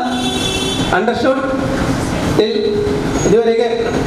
ಓಕೆ, ನಾವು ಸರ್ ಇದು ಆಗ ಮೇಲೆ ಸೆಲೆಕ್ಟ್ ಆಗದ ಮೇಲೆ how many years you have to serve for your pension, all the facilities you have to serve 15 years plus 4 years, 19 years. But 4 years will not calculate, only for 15 years will calculate for pension. Understood? Now, what benefit will Agniveers enjoy after retirement? Now, till retirement is completed. After retirement, the retired will get a 12 lakh rupees to start a new life. ಒಳ್ಳೆ ನಿಮ್ಗೆ ಒಂದು ಕೆಲಸಕ್ಕೆ ಹೋಗ್ಬೋದು, ನೀವು ಒಂದು safety measure ಮೇಲೆ ಒಂದು 12 lakhs ನಿಮಗೆ ಸಿಗ್ತದೆ. Those who wish to be an entrepreneur they will get a bank loan. ನಿಮಗೆ ಅದೇ ಒಂದು you will become a good you will carry a good celebrity with you. ನೀವು ಅಲ್ಲಿಂದ ರಿಟೈರ್ಮೆಂಟ್ ಬರುವಾಗ ನಿಮಗೆ ಒಳ್ಳೆ ಒಂದು ನೀವು ಒಂದು ಸ್ಪೆಷಲ್ ಪರ್ಸನ್ ಇರ್ತದೆ. ನಿಮಗೆ ಇಲ್ಲಿ ಕೂಡ ನಿಮಗೆ ಇನ್ನೂ ಚಾಲೆಂಜ್ ನೀವು ತಗೊಳ್ತದೆ. ಆವಾಗ ನೀವು ಒಂದು ಎಂಟರ್ಪ್ರನರ್ ಅಂತ ಹೇಳುವಾಗ ಒಂದು ಬಿಸ್ನೆಸ್ ಮ್ಯಾನ್, ಒಳ್ಳೆ ಒಂದು ಬಿಸ್ನೆಸ್ ಮ್ಯಾನ್ ಇದಾಗ್ತದಲ್ಲ, ಅದಕ್ಕೆ ನಿಮ್ಗೆ ಬ್ಯಾಂಕ್ ಅಲ್ಲಿ ನಿಮ್ಗೆ ಲೋನ್ ಸಿಗ್ತದೆ 100%. Those who want to study further, 10th standard, those are completed success and joined as Agniveer, they will get a 12th standard certificate for further study. Those who are completed 12th standard and they joined Agniveer, they will get a bridges courses for higher education like 3-year diploma, 2-year diploma and 3-year degree certificate. They will get it. Depend upon the skill, because 50% skill concerned mark will get provided by army, and 50% you have to get it from the respective subjects, because that is national Indira Gandhi National Open University is providing. And other university also they are ready to give the further bridges courses. Then they will also get a priority. They will also get a priority of CAPF. CAPF means that I told you now, paramilitary forces, BSF, CSF, CRPF, RPF, ITPP, ಅದರಲ್ಲಿ ಎಲ್ಲ ಕಡೆ ನಿಮಗೆ job ಸಿಗ್ತದೆ. Assam Rifle includes, and the police recruitment in their respective states. Karnataka state also offered, I think, Karnataka state also offered the priority for Agniveer to join police forces join ಮಾಡಲಿಕ್ಕೆ ಅವರು Agniveer ತಗೊಳ್ತದೆ first. SI ಎಲ್ಲ ನೀವೇ ಆಗ್ತದೆ next. Then IT security, ಈಗ ನಾವೀಗ ಹೇಳಿದ್ರು IT security, they are waiting for you people. After 4 years they will just pick you, but you should be ಪಕ್ಕಾ ಒಂದು ಎಫಿಷಿಯಂಟ್ ಇರಬೇಕು ಅಷ್ಟೇ. And engineers will also give a priority to their Agniveer. Then job priority, 10% jobs in the Indian Coast Guard. Indian Coast Guard, they will give 10%. ಇಲ್ಲಿವರೆಗೆ ಇಲ್ಲಿ ಕೂಡ ನಿಮ್ಗೆ reservation ಸಿಗಲಿಲ್ಲ. Army, air force, navy, coast guard ಕೂಡ ಅದೇ ಥರ ಒಂದು force actually. Navy supported course ನಿಮಗೆ ಇದರಲ್ಲಿ ಪನಂಬೂರು ಉಂಟಲ್ಲ ಕೋಸ್ಟ್ ಗಾರ್ಡ್ ಸ್ಟೇಷನ್, ಅದೇ ಅದರಲ್ಲಿ ಕೂಡ 10% ಸ್ಟಾರ್ಟ್ ಆಯಿತು. ಅಂಡ್ ಅದು that is a great thing. 10% jobs in the Indian Coast Guard, that is including commandant ಕೂಡ ಆಫೀಸರ್ ಕೂಡ ಆಗ್ಬೋದು ನಿಮಗೆ. And 10% post in Home and Defense Service, Defense Ministry staff ಅಲ್ಲಿ ಸಿವಿಲಿಯನ್ ಆಗಿ. Then same applies to 16 state owned companies in the Ministry of that is HAL, BEL ಉಂಟಲ್ಲ, bell, BHEL, bell, PEL, bell, ಅದರಲ್ಲಿ ಕೂಡ ನಿಮಗೆ ಇದು reservation ಸಿಗ್ತದೆ. and 10% seat will be reserved in the Central Armed Forces, CAPF. Also earlier I said, PSF, CSF, CRPF, RPF, ITB, PSSB, Assam Rifles, 10% job in case 3 more years exemption. Now the normal in BSF when you want to join, your age will be 23, up to 23 years old. ಅಲ್ಲ, so ಈಗ ನೀವು ಅಗ್ನಿವೀರರಿಗೆ 3 years 26ವರೆಗೆ ನಿಮಗೆ join ಮಾಡ್ಬೋದು, 26 yearsವರೆಗೆ ಅಗ್ನಿವೀರರಿಗೆ join ಮಾಡ್ಬೋದು. And Ministry of Ports, Shipping and Waterways for Indian Navy. Ministry of Civil Aviation have promised for Indian Air Force. Indian Air Force retire ಬಂದವರಿಗೆ port ನಮ್ಮ Ministry of Civil Aviation ಕೊಡ್ತಾರೆ. Recruitment in Merchant Navy, they'll get a direct CDC and that you don't know what is CDC and all. Merchant Navy join ಮಾಡ್ಬೋದು direct. And state polices that I told, Karnataka police already decided to take Agniveer for anything. Some of the states already priority jobs, ಅವರವರ state ಅಲ್ಲಿ PSC ಉಂಟಲ್ಲ, public service commission, ಅದರಲ್ಲಿ ಕೂಡ ಅವರು offer ಕೊಡ್ತಾರೆ. Then degree from home, Agniveer is already told. Ministry of Education already decided to launch a special 3-year skill-based bachelor degree program, 3-year special technical education courses undergraduate level for Agniveer. Class 10th and 12th pass certificate from the National Institute of Open University Schooling. These certificates can be used for normally ಎಲ್ಲಿಂದ ಸಿಗುವಾಗ normal ಸಿಗುವಾಗ ನಿಮ್ಮ certificate ಅಲ್ಲಿ further study ಮಾಡ್ಲಿಕ್ಕೆ ಆಗುದಿಲ್ಲ. ಈಗ ಇದರಲ್ಲಿ ಅದು ಕೂಡ ನಿಮಗೆ ಆಗ್ತದೆ, ನಿಮ್ಗೆ ಫರ್ದರ್ ಸ್ಟಡಿ ಕೂಡ ಇದು ಯೂಸ್ ಮಾಡ್ಬೋದು. Then how to join defense services, because ಇದು ಆರ್ಮಿದು ರ್ಯಾಂಕ್, ಇದು general, lieutenant general, major general, brigadier, colonel, lieutenant colonel, major, this is officer rank. Then woman ಯಾರು ಉಂಟಾ ಇಲ್ಲಿ? ವುಮನ್ ಯಾರಿಲ್ಲಲ್ಲ, ಒಬ್ಬರಿಗೆ. ವುಮನಿಗೆ ಇದು ತುಂಬ ಒಳ್ಳೆ ವೇಕೆನ್ಸಿ ಇಂಡಿಯನ್ ಆರ್ಮಡ್ ಫೋರ್ಸಸ್ ಅಲ್ಲಿ, ವುಮನಿಗೆ ತುಂಬ ವೇಕೆನ್ಸಿ ಉಂಟು. ದೆನ್ ಅವರಿಗೆ ವುಮನಿಗೆ ಏನು ಆಫೀಸರ್ಸ್ ಜೆಂಟ್ಸ್ಗೆ ಇದು ನಿಮಗೆಲ್ಲರಿಗಿದು ಇಂಡಿಯನ್ ನ್ಯಾಷನಲ್ ಡಿಫೆನ್ಸ್ ಅಕಾಡೆಮಿಯಲ್ಲಿ, ಇಂಡಿಯನ್ ಮಿಲಿಟರಿ ಅಕಾಡೆಮಿಯಲ್ಲಿ combined defence services examination for degree holders, those who have to join as a officers except NDA, ಅವಕ್ಕೆ ಎಲ್ಲ ಕಡೆ ಗ್ರಾಜ್ಯುಯೇಷನ್ ಆಗಬೇಕು. Graduation is mandatory. So university entry, pre-final exam, technical graduate courses, AEC, 10+2 entry scheme, those are completed 10+2 in science subjects. They can directly join 10+2 engineering technical entry scheme. Then they will get a higher education from there, and they will select. The starting salary will be 1.5 lakhs per month. Then short service, those who are completed NCCC certificate, having degree certificate, they will directly go to the NCC cadre. Then women, short service commission for non-technical men and women.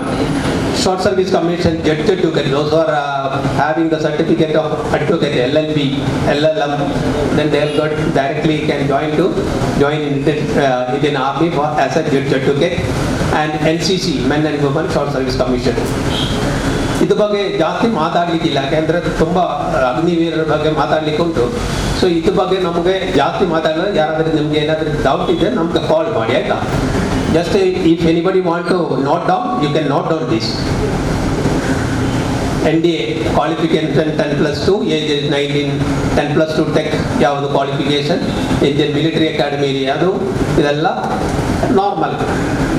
ಕಾಲೇಜಲ್ಲಿ brief ಮಾಡಲಿಕ್ಕೆ ಇದು ನಾವು just ನಿಮಗೆ ತೋರಿಸಲಿಕ್ಕೆ ಅಷ್ಟು, ನಿಮಗೆ ಬೇಕಾದಷ್ಟು ನಿಮಗೆ just ಬರ್ತೀವಿ.